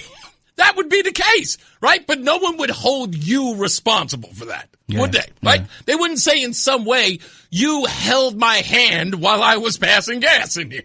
Or you were in there actually egging me on. Hey, you going to pass gas in that room again? No one would ever do it. Are you secretly saying I need to buy air freshener or something for you? No. I'm saying this because you hear this ridiculous story about Jeffrey Epstein. Oh, okay. With Trump. With Trump. Okay. Trump knew, and again, no details. The line just says Trump knew about the girls. And I'm like, knew, and you even, and when I said it to you, what do you hear when you hear that line? What did he know? Yeah, what did he know? What are you talking about? He knew what about the girls? That's an incomplete sentence where I come from. Yeah. Right? I just like, that doesn't give me anything. He knew about the girls. Are we to assume what he knew about the girls? Because it gives us, we get to make an interpretation of what that was in our own minds. They're saying we weren't able to, and the news says we have not been able to confirm that the emails are authentic, but we're going to report that Donald Trump knew about the girls, which means that the only thing he could have known about the girls was that they were being trafficked or they were being abused. And because he knew it, what? Even if that is the case, that means what? He knew about the girls. Because every other issue that I've received on this, every piece of information I've received on this, what he knew about the girls was that Ghislaine and Jeffrey Epstein were trying to recruit girls at Mar-a-Lago. So Donald Trump knowing about the girls could be he knew that Jeffrey Epstein and Ghislaine Maxwell were recruiting girls at Mar-a-Lago. That's what he could have meant. Isn't it allowed? If we can make the interpretation, if we can make the leap that he knew that the girls were being abused by Jeffrey Epstein, why can't we, because again, it's an incomplete sentence. Can't we say he knew that the girls were being poached as employees at Mar-a-Lago? Can't we make that leap? He knew about the girls doing what? He knew about the girls stealing from the bar. He knew about the girls drinking after hours. What did he know? No one seems to say anything. And everybody's giving me the wink, wink, nod, nod. You know what it means. You know what it means. And I keep asking, no, I don't. Because I'm not a psychic. I don't know what it means. I know what the sentence says. And I can read. Unlike what Rudy said, I've got above a high school reading level. It says Trump knew about the girls. And if it was so true, here's the part that makes me absolutely like bonkers. It shows you how shady Democrats are on this whole deal. They released emails that were already out in the public. And the emails that were already out in the public had the individual named in the emails, which is Miss Guthrie, there for everyone to see. But when the Democrats released it, they redacted the name. So that, again, by using that line, knew about the girls and a redacted name, you wouldn't make the association of the two separate emails. One with the individual and one without. Saying that, oh, we don't know if that's the Guthrie woman. Well, just look over here, stupid. That's where it is. Same email, same information, same release. It's nothing new. But the objective was to muddy the waters. That's how dirty deeds are done. They're also done dirt cheap. Just so you know. Anyway, let's go to the phones. 860-522-WTIC. Jim's in Willington. Hello, Jim. Yeah, okay. So did Bill Gates and who knows how many other people. Yeah. About knowing the girls. And here's the deal. When did Trump dispatch Epstein? Was that in the 90s? Yes, it was. I don't remember. Yes, it was. Yeah, okay. I believe that Alan Dershowitz was Epstein's lawyer, and Dershowitz is on record saying that Trump didn't know anything. So is Virginia Guthrie.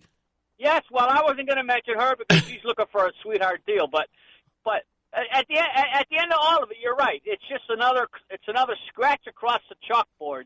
Right. To try to get something going when it comes to Trump. And of course, everyone followed suit, knowing damn well it's like the fact that line is in there.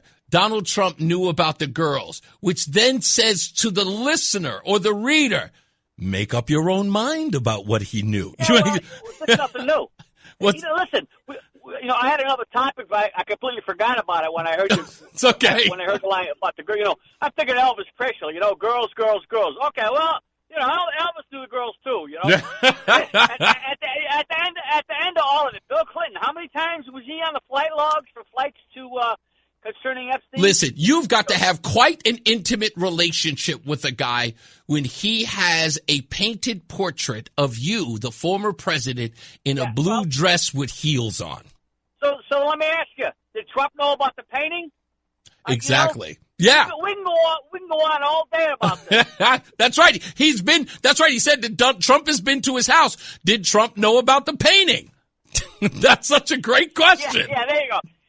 Did Trump know about the painting? Did Trump know about our buddy Prince Edward? No longer Prince Edward? Oh, no. Who knows? Yeah, you're 100% right about that. That's a great point. Thank you, boss. I appreciate you. Thank you. Magic Man is on the line. How are you, sir? Hey, Reese. How are you, buddy? I'm okay. I called in to talk about that poor young man that was murdered in prison. But then I heard that idiot that got on the line saying he lives the scriptures.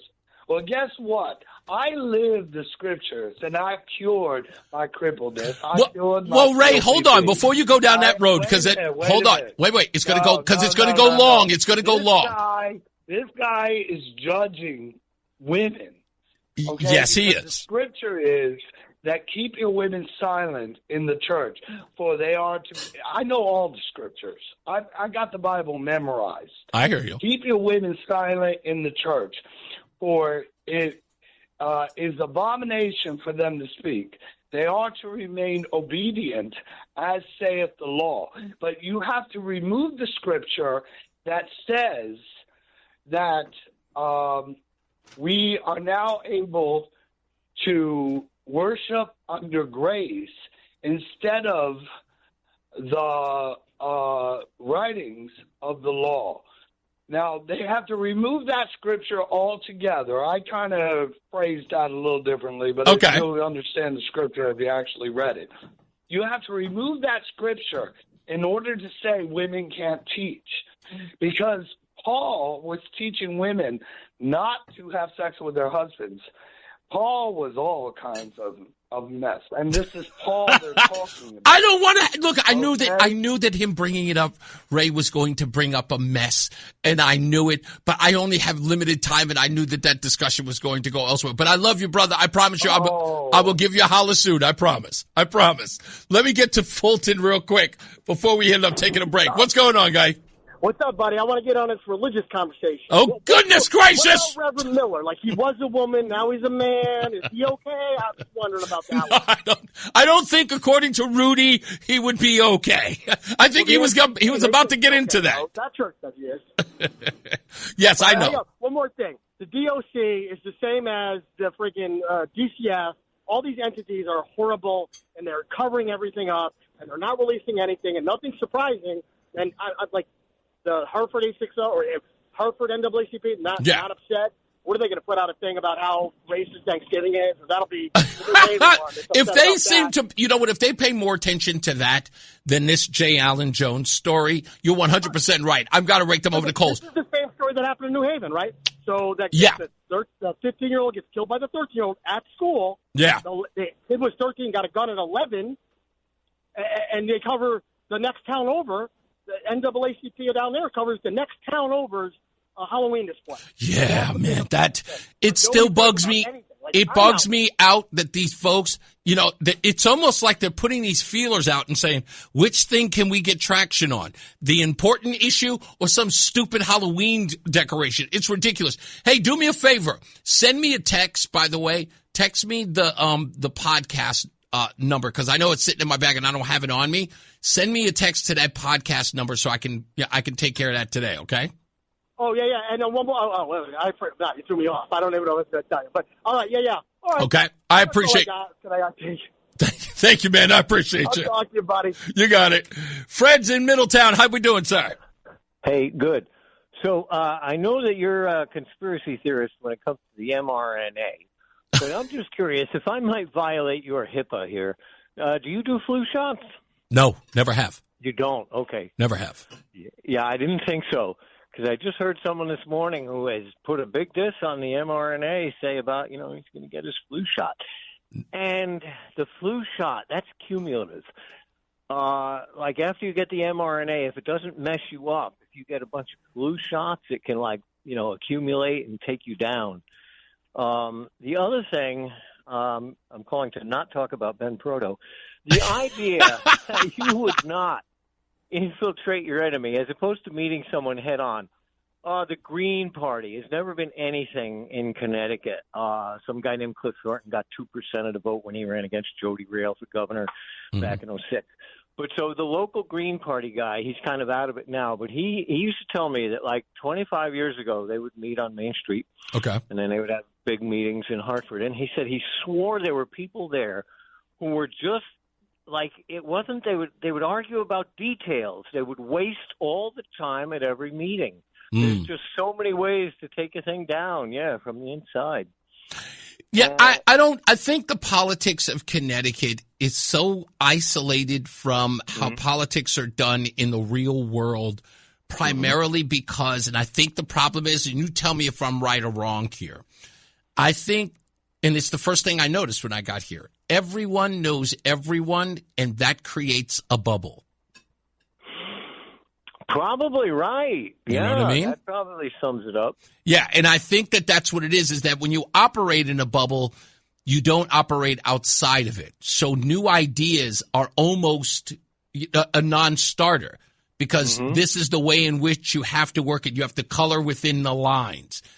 So, and it's so crazy because when I got here, I've talked to a couple of people in the news. I'll say his name, Morgan Cunningham. One of the first things he said to me when I first got here was, he goes, I love what you're doing. And for him, it's sort of like coloring outside the lines. He says, because the only way people are going to know us is if we're out on the street pounding the pavement.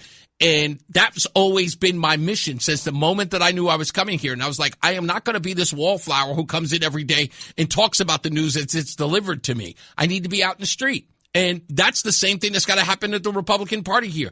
It's not about winning hearts and minds. It's actually making names for themselves. And it's just not your job to straighten out the Connecticut Republican Party. Real quick, one more detail on that. No less than the great Amy Borden, who you got to love. She's done some really good, child advocacy and medical freedom stuff. Yeah. Just a minute ago, she was kind of jumping up and down for the Republicans. We got to raise money. We got to raise money. And then she, snapped out of it and said, what the hell am I doing? You know what I mean? Did she just give up? Yeah, do not try to save this thing. Good money after bad. In closing with Jesse Kelly says that to release, quote, the Epstein's files would be about 5 tractor trailers full of paper.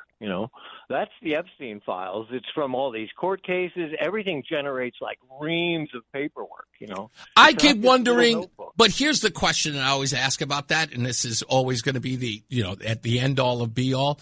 It's like the people who are in pursuit of the truth about the Epstein files, what is the truth you're seeking? And that's always, because I always want to know people's motives. This is one of the cases where it isn't even about the thing it's supposed to be about. It's about something far more nefarious. And in my view, it's about embarrassment than it is about justice. That's the part that sucks.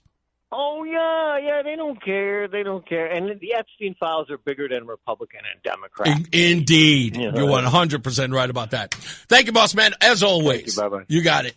Let's take a break. We got more traffic and weather coming up. I've got some Hollywood news. I noticed something interesting. And I think it explains why the movie's kind of gone downhill. The hour that packs a punch. It's Reese on the radio on WTIC News Talk 1080. Hey, it's Hollywood News with your correspondent, Reese on the radio. All the glitz and all the glamour. It's Hollywood News. So I was looking this up because yesterday, was it this morning? I think it was. I saw the new trailer for Toy Story 5. And I was thinking about that because just a little while ago, they just released the trailer for the new Mario film. I think it's Mario Kart. What's the Mario movie, Roland? You know this because I know you went to see it. Super Mario. Super Mario. Yeah. So they're coming out with another one? Yeah, they got another sequel. That's going to be bananas. Yeah. See, so I knew it was right in his wheelhouse. I don't care about all that stuff. So I'm looking this stuff up, and I'm saying to myself, I feel like animated films are a big draw for Hollywood now because people aren't going to see regular films. So I asked the question to Grok, who made more money in the last 20 years from 2004 to 2024 as a genre? Animated films versus action films. So these include, the action films include things like, the Avengers stuff, the comic book stuff, and the animated stuff like Toy Story and all that other stuff. So I'm looking it up. Roseanne's making a whole bunch of noise in here. So I'm looking up the numbers, and this is interesting. So if you had to guess, Roland, who do you think made more money in 20 years? Action films or animated films? Animated. It's interesting. I didn't think this to be true, but it turns out that it's a tie. Oh, wow. But here's the weird part. In the year, and the only reason why I'm saying it's a tie is because of this. It takes twice as many action films in order to make the same amount of money as the animated films in the same amount of time. Absolutely true. It turns out that in the same 20 years, 25 animated films made close to, if not, made half. Yeah, I'm sorry, I'm saying this wrong. 25 films in animated films made just as much money as the same amount of action films. But in 20 years, I should say, action films have been produced more times.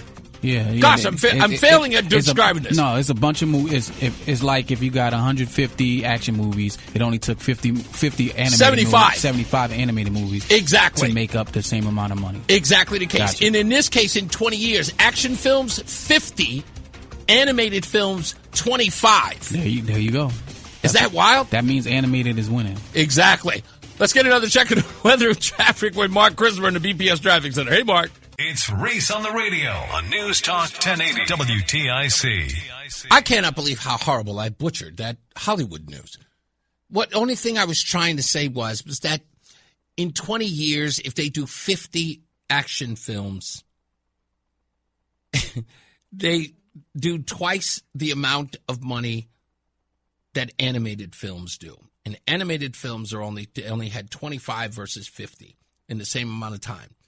And so if you only did 25 action films and did 25 animated films, they would make the same amount of money when action films are only making a small smidgen amount more. So I thought it was interesting that in the 20 years there were more action films than there were animated films, but they still make much more. But that's probably because kids love going to them. Oh, and Roland as well as the kids. Roland and the kids love going to see these animated films. Do you know there used to be a time, Roland, when adults would not go see animated films on their own? I'm sure you brought the kids so that, you have the cloak of, being a parent. No, I go by myself often. What animated film did you go see by yourself? Let's see. I saw Sonic is actually is that not a children's film? Yeah, it's a children's film. Oh, okay, but it's not animated. It's live action. Yes, live actions with animation. I saw both Sonic 1 and 2 by myself. Of course you did. Just the ones that I knew my daughter didn't really want to see. Not a Sonic fan. How to Train a Dragon. I went to see those couple of. Your daughter wasn't interested in How to Train Your Dragon? She liked the first one, and then after that, she didn't want to see anymore. So I went to see them by myself. You went to go see? Is that the live action one just recently came out, right? Yeah, the live action one just came out, but before that, the cartoons. Oh, the cartoon ones. Yeah, I saw them by myself. Goodness gracious! I don't know, man. I'm whatever. Yeah. What's the? If I'm interested in it, I don't need anyone to go with me. You can just stand there as a grown man in the crowd watching the movie. Yeah. No, but that's. It's not like it's filled with 100 million kids in there. There's a lot of adults in there. That's right. I forgot. I'm not the only There's a adult lot of comic book kind of geek guys will go in there and watch those. I'm not going in there juggling kids around. Yeah, I hear that. That's crazy. I don't just say. Good Dad, Enjoy Freedoms. Thank you for your note. I'm actually going to talk about this subject now with the affordable housing. You may have just heard about the special session at the top of the hour. So according to this YouGov poll, it says that 90% of voters across parties, ages, and incomes and regions said that Lamont isn't doing enough to tackle the crisis that requires 120,000 to 380,000 new units statewide. Only 12% approved of their own municipalities' efforts on affordability. But what they don't tell you about the survey is that they only surveyed 800 Connecticut voters, and they're calling that 90% of Connecticut voters. It is such a ridiculous thing. So what is this new incentive or this new special session about? Towns can now voluntarily join programs for transit-oriented development or downtown revitalization to unlock state funds while non-participants lose, what is this? They lose what? They lose lawsuit protections for blocking affordable projects. In a softer approach, praised by some town officials as collaborative, but criticized by advocates as carrots without enforcement, potentially letting resistant municipalities opt out indefinitely. Now, the problem is, of course, as we all know, is that regardless of this stupid YouGov thing, no one wants affordable housing in their community. No one does. No one does. That's just not how communities have worked. It's never worked that way. We move someplace to get away from the riffraff. Sorry, don't like me calling them riffraff? Don't be riffraff. That's all. You can improve. You don't need, by the way, riffraff isn't a distinction you are forced into. You know, I remember the story my wife told me not too long ago. We were just bonding, driving in the car, and my wife says, I just chose to be better than. I'm Mexican, and everybody in my family was doing what Mexicans are required to do.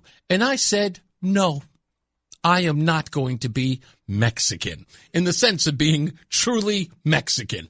I just decided no. And that's just the case.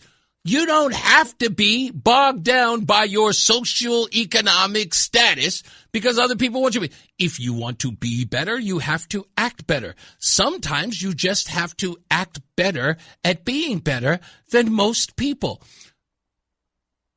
I've never had a situation where somebody thought of me as a high school dropout. Never. When people find out, they go, really? I go, yes. So you don't have to be a bum. You don't even have to act like a bum. You can have the finest taste in everything. No, that does not mean Alizé and Hennessy. No. Those are not the finer things. Just so you know, okay? But you can have a taste for the finer things, okay? You can. You don't have to be riffraff. You could be anything that you want. Now, that being said, nobody who lives in a small town with small town values, with boutiques, restaurants, you know, the warm and fuzzy feeling you get every weekend when you walk down and you go and get a cup of coffee, maybe a cinnamon raisin bagel down in West Hartford, and you look around and you say, wow, it looks so clean. It's so pretty. It's so nice and quiet. Everybody knows each other. Hey, neighbor. Hi, neighbor. To have that turned into some cesspool of what people call affordable housing. Let's tell the truth about what they want, folks. It isn't about giving those people an opportunity to live your life. No. This is an opportunity for them to destroy your way of life because people hate your way of life. Have you ever heard, think about it, think hard. When have you heard anyone celebrating your small town values? When have you ever heard any of these folks sitting up there telling you You know what I like about that town? Small town values. Everyone knows each other. All the kids play together. They go to school together. They have homecoming dances and a parade with a float celebrating their neighborhood pride. When have you heard these people celebrate them? No. What you hear is, look at them. Look at them in their privilege. Look at them thinking they're better than everybody else. Look at them. Their basketball team is the best. Look at the captain of the football team, all smug. I just want to wipe the smug look on his face. They hate it. Do you think they want to bring low-income housing because they wish to improve on that model? Hell no. They're coming there to stomp on it. They're coming there to urinate on it because you don't deserve it. You got it from ill-gotten gains. You got away from the riffraff. And now, because you've become successful, you deserve to have the riffraff come back to your neighborhood to remind you what you ran away from. And then they'll run you out of that town, too. And then you'll come into another town. It'll be someplace in the mountains where you can ski and drink cider 24 hours a day. And then they'll say, yeah, you know what? We need to bring affordable housing into your neighborhood again. That's what they're going to do. None of these people are doing it because they care about you or care about the people they wish to. Just they can build it anywhere. They can build this affordable housing anywhere. I mean, look at the city of Hartford. Look at the slums that are around there and the dilapidated housing and apartments. Tear them down. You can build a building, a high-rise, anywhere around there. You can expand on it, lickety-split. But they're not interested. Why? Why are they interested in your town? What are they going to? They're going to increase traffic. What, are you going to bring another bus line? What else are they going to do? What are they going to improve? How are they going to improve on your life? Because, again, it must be reciprocal. That's all I'm saying. Shouldn't it be reciprocal? Shouldn't you be able to know right off the bat when you ask, okay, fine, let's build affordable housing for these folks. What am I getting out of it? Well, culture.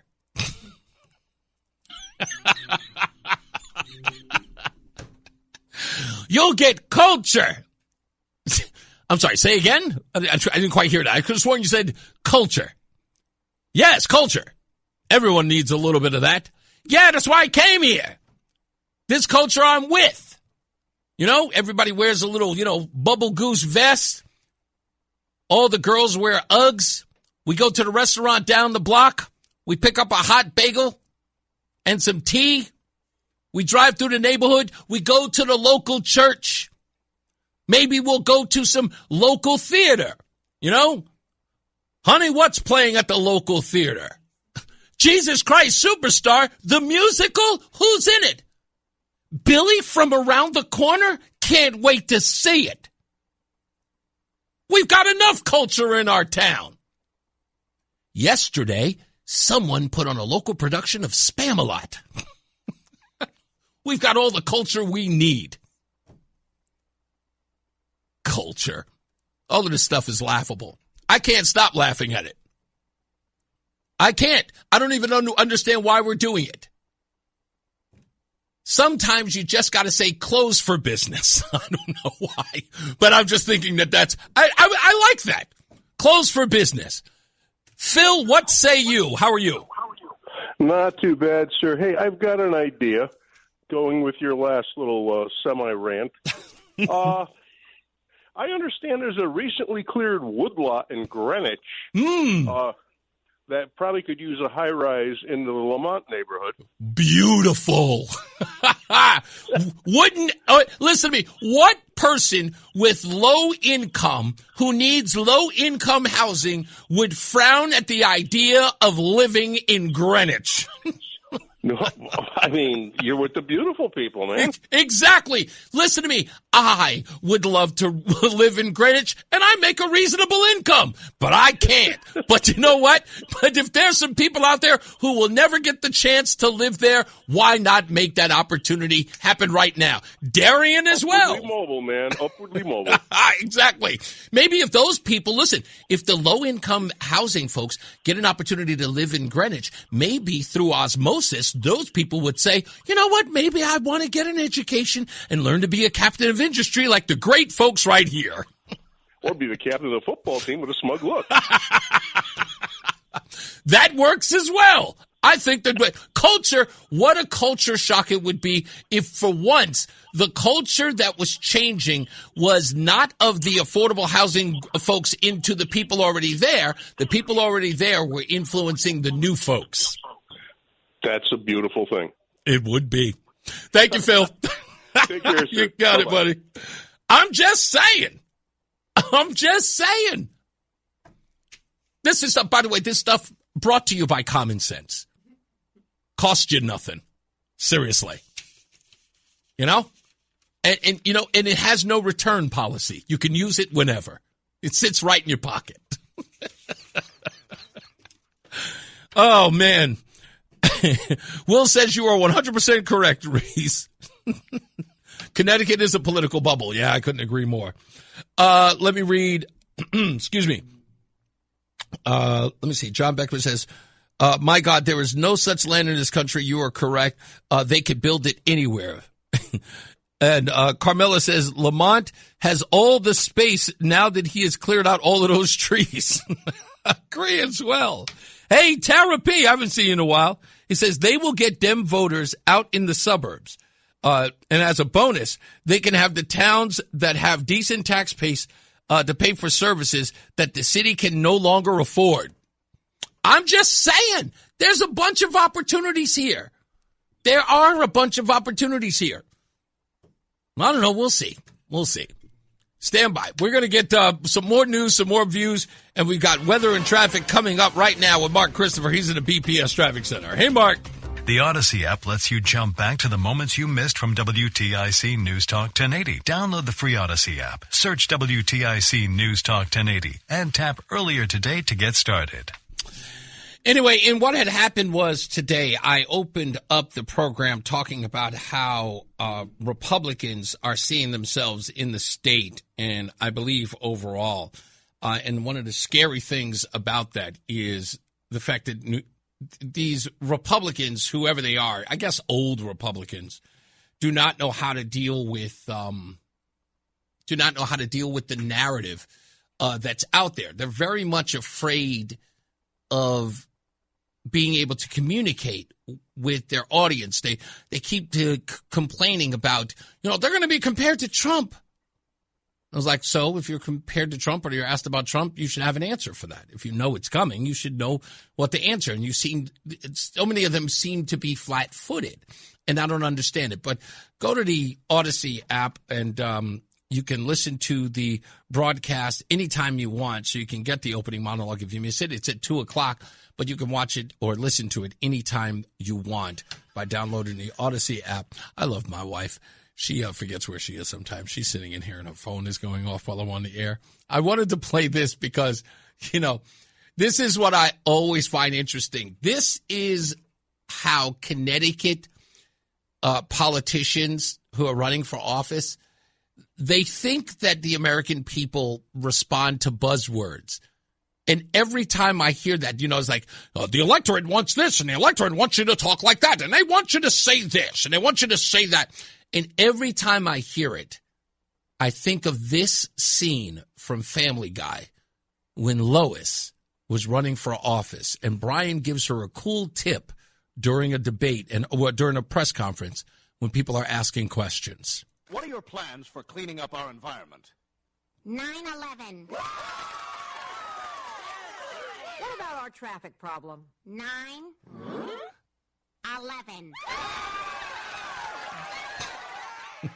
That's just who they are. You just say the buzzword and they think that people are going to respond. What's your views on the economy? I'm not like Trump. What are you going to do to lower taxes? Well, I'm not like Trump. That's what they do. But I played this earlier, and I want people to listen to this. You do not know your constituents. And Mark Mitchell of Rasmussen does. He talks to them all the time, and he does the polling data to prove it. He's really, really good at his job. Conservatism has basically become the luxury value set that D.C. Republicans love to convince themselves will win hearts and minds finally this time. And everybody knows after we see zero action out of the Republican Party that it's basically just a grift job, just a donor harvesting operation, basically. Well, what do the youth want? What happens is when Trump wins an election, he convinces a higher proportion of the under 40 vote to turn out for him than we've ever seen before. All of the Republicans say, oh, look at us, we're so great. We just, we've won the youth vote because Republicans are great. It's like, no, these people are not conservative and they hate you. Right. They only voted for Trump to give him a chance of fixing America, and you're screwing it up. That's right. Let's get another check of weather and traffic. Mark Christopher's in the BPS Traffic Center. What's up, everybody? You know who it is. You know who it is. You know who it is. It's Reese on the radio. Frederick Douglass of the 21st century. It's WTIC News Talk 1080. By the way, I've got to say something. There's something weird that's going on, Roland, because I was filling in all the way out in Buffalo yesterday, and they were playing bumper music. So I don't know what this station or company-wide thing is about bumper music, but they were using them up in Buffalo. I need to investigate that, get to the bottom of it, because I miss my bumper music. It's a good big part of the show. Used to get us hyped. Used to make the show so much better. Had a lot of fun doing that. Anyway, I don't know. We'll figure it out. What's going on, Mark? Hey, I still want to talk about Republicans and affordable housing, but this is more. This is more. In fact, you know what though? Real quick, go on Mark from West Hartford on Twitter. I just reposted something about Constitution Plaza in Hartford. Okay. There's tens of thousands of empty buildings there. Indeed. Hotels, office buildings, infrastructure's there, transportation, schools, hospitals. It's all there. But listen, I never thought so. Soon after they found Mimi Garcia's body, I had talked about something that I've been talking about for years, how DCF is not in concert with local police departments or state police when that's warranted from the start to the end of an investigation of abuse and neglect. So today, hold on for a second. The Len Bestoff thing, I forgot. I just realized you were actually going to bring that up. We're going to start the show with that tomorrow. So let's talk about it tomorrow. Yeah, I want to talk about it tomorrow in great detail because you were 100% right because you had been talking about it for the longest. And this is the thing about Mimi's Law that you were pointing out. And Len Bestoff did a special about it. You can probably catch it again later on tonight, probably at the 6 o'clock news, where he did that. Who's he talking to? The Farmington chief, right? He's talking to, unintentionally, I couldn't ask for a better partner than the Farmington police chief. His name is Paul Melanson. Yeah. But what he said, and let's just, I guess we'll say we're teasing it for tomorrow. Yeah, that's fine. Let's say the quote he gave, unless you want me to read the quote. Read the quote. Because I believe. So this is leading up to what I've always said. These police. So how Len presented it was they had no information. The one and only time they went up to the condo, Mimi was dead and she was in the basement of the condo in Farmington. Police show up for a noise complaint. On their screen, they've got everything from DMV to criminal cases. The one thing they didn't have was DCF information. That's exactly right. So Len Bestoff questions Chief Paul Melanson on it, and this is the quote. It's really almost unbelievable. We work well together when DCF understands that there was a crime involved. That's right. Okay, but until that point, they've determined that there was a crime or a suspected crime. Really, there's not any collaboration, so that sometimes becomes an issue. So my question is, and tomorrow I guess I want you to delve into it. I'm going to be calling up, believe me, I got a lot of family who are cops. Yeah. What qualifications we have a police department, they are trained, their qualifications, they have certifications to investigate crimes. They're waiting for DCF to determine if there's a crime. Doesn't that right there alone tell everybody? I hope Senator Harding, who said he was going to assist me in this, I hope he's listening. But our local police departments are waiting for DCF? That is unbelievable. It's almost unbelievable. But I think, but hold on. There's something to that, Mark. That's why I want to wait till tomorrow. What you just brought up, and I want everybody to pay attention to what he just said. So he says the police department is waiting on DCF in order for the police department to know that there is an incident that they should be investigating. In essence, they show up at a home where there's a noise complaint. And in essence, DCF is sort of giving the police department the lead on whether or not there is. Well, the information that I have that relates to DCF answers your question, because what you just asked is the linchpin as to why Mimi wasn't on their docket, why they wasn't on the radar of the police department. That's why I said I want to wait until tomorrow. So, yeah, let's wait till tomorrow. But this will tie in for tomorrow. Mm-hmm. And this was another validation. So those of you who've been paying attention a lot to Reese's show, and I hope you do, you remember the teacher that was inappropriately touching kids in West Hartford? Right, arrested 4 times. Private school. So the mother, knowing my crusade now to get DCF and police together, she calls me and tells me, and this is unbelievable, DCF had determined her allegations of the teacher inappropriately touching her kids was unsubstantiated, unfounded. They were ready to close the case. Thank God one DCF worker found a piece of information he was uncomfortable with, thought it was basically a crime, gave it to West Hartford police, and police started a warrant for his arrest that very day. And it's interesting because what you're talking about, and that's the thing, what you're talking about is exactly the disconnect with DCF when it comes to the police. That's why I said I want to wait until tomorrow, because both of those cases, if you notice, the similarity there is that DCF is not making it a criminal issue, is not making it a police issue. Well, the person who I had a private phone call with, who knows the people who are in charge and knows the names and where the bodies are buried, explained to me why that is. Well, and it's really, really bad. If change doesn't come about from this incident alone, it should have been changed years ago, maybe decades ago. If this doesn't change it, then shame on every politician that knows about this, and they're going to bring up money. Well, there's going to have to be, as I like to call it, regime change at DCF.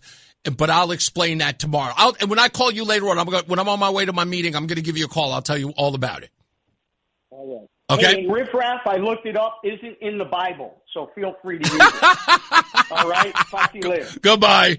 Mike is in Hartford. How we doing, sir? You there? Yeah. What's up, buddy? One word could describe all the problems we have with our state government. And state government. State government. Lack of oversight. If you're a manager, say for DCF, and you get on one of your subordinates, I've seen it in person. The manager gets reported, then gets a 30-day unpaid furlough. Damn. They don't back up their managers. They don't. Did you look into that the subject I talked to you about yesterday, about the abuses by the state police? Yes, I actually have that story, and I'm getting some background on it with a couple of police officers who are helping me with some details. Is it as bad as it sounds? Or? I won't know until it might not be till Monday. That's another thing. That's almost like not just the state, but you get in with a department and you get trained. Reminds me of the movie Training Day with Denzel Washington. Remember? Yeah. This is the way we do it, and that's it. If you don't, that's why it's what I said. It's what I said earlier about the bubble. It is what I said about the bubble. It's the reason why so many people. This is the interesting thing. The reason why so many people in the local news media make a big deal when Chris Murphy's on the national stage or Bob Larson is on MSNBC, like when these guys in here get on the national stage, is because they understand that they operate inside the bubble. But if they break through on a national platform, everybody celebrates it like they're all in on it. And it's a bubble mentality, and you're 100% right. When you're in that bubble, you kind of get away with all hell. All these extortion fees the state charges, I mean, you look at everybody out there, they got to have a license to practice to do their living. Now, they don't care how they spend our money. They don't care. That much we know. Even if that means we fund cops leaving their posts early to go home, and they still get paid. Yeah, a lot of stuff These guys are getting paid for sitting at home.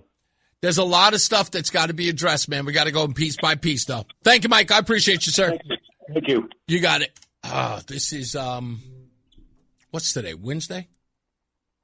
Yeah, Wednesday. Wow. This week is going by slow. It must have been that the holiday yesterday. Because, the ridiculousness of having to do the show on the holiday where there was really like no one like here. Like it was dead. It felt like a weekend show. So it's like, it's a ridiculous thing to do when it's a holiday and no one is actually around. No, it's just, in the middle of the week. Yes, exactly. A federal holiday in the middle of the week. Monday would have made sense. By the way, can I tell you something, Roland? This is the funniest thing anyone's ever done to me. This was absolutely the funniest thing. So I come into the office. I'm always here 3 hours before the show. Yep. I get in. I do my prep work. Mm-hmm. And I'm walking through the house. I'm grabbing, I'm through the house. Walking through. This is the office because this is my house now. So I'm walking through the office. I'm printing up my paperwork and stuff for the show. And yeah, I usually do my hellos. I'll go see Stephanie. If Steve's around, I'll go say hello to him. I'm always very, sales department, love going by to see them. And I go by Janine's office. And before I get to the office, Janine can see me. She see me straight away. And she points at me. She goes, "Yee, I need to see you. Come here real quick." And I immediately think, oh, crap, I'm being called to the principal's office. She goes, "Exactly the person I want to see." So I walk in, and with a stern look on her face, she says to me, "You don't work on Thanksgiving." And I went, "What?" She goes, "Yeah, you're not working on Thanksgiving. Thanksgiving is a federal holiday. You're not working." And I went, "I have to be told that I'm not working on Thanksgiving?" Yeah, because they know you at work. You're animal. I never have. I looked at her. I said, "I have to be told to take a day off." She goes, "Yes, you do. Yeah. You have to be told that you have a day off." I was like, I've never had any employer ever tell me that. Thank goodness, because that means I get the day off too. No, that was the other thing she told me. She goes, "No, we're not going to do a show that day. Roland will not be in, so you're off." And I'm like, she goes, "We're just going to do a best of day." And I'm going, all right. Yep. Matter of fact, I'm gonna make sure I do that this week before I go, just so I know we all set. I'm not that bad. I would have worked on Christmas though. I would have. What? That's crazy. What are you talking about? Christmas happens in the morning. That's diabolical. The morning is when you wake up in the morning, you open up your gifts. The rest of the day, what do you do? Chill and relax. There's games on. There's family around. There's great food, great fun. What are you talking about, man? I'll just, you know what? This is what I'll do. I'll bring all of that into the studio. Oh, you're out your mind. That's what I'll do. You'll be here by yourself. This whole place is going to be dark. There's absolutely no one going to be in this building. I don't get it. I'm not understanding it. This vacation thing and the days off stuff doesn't make sense to me. I don't get it. If you're up and awake, you should be working. That's just the way it is. Just unless, of course, you're my wife who. She's giving me the dirtiest look I've ever seen. Get smacked up on air, man. What are we doing on Christmas? Do you have plans for Christmas? She said I'm going to buy her a robe. Hey. I bought her one last year. I brought her a black robe. She loved it. She did. She did love it.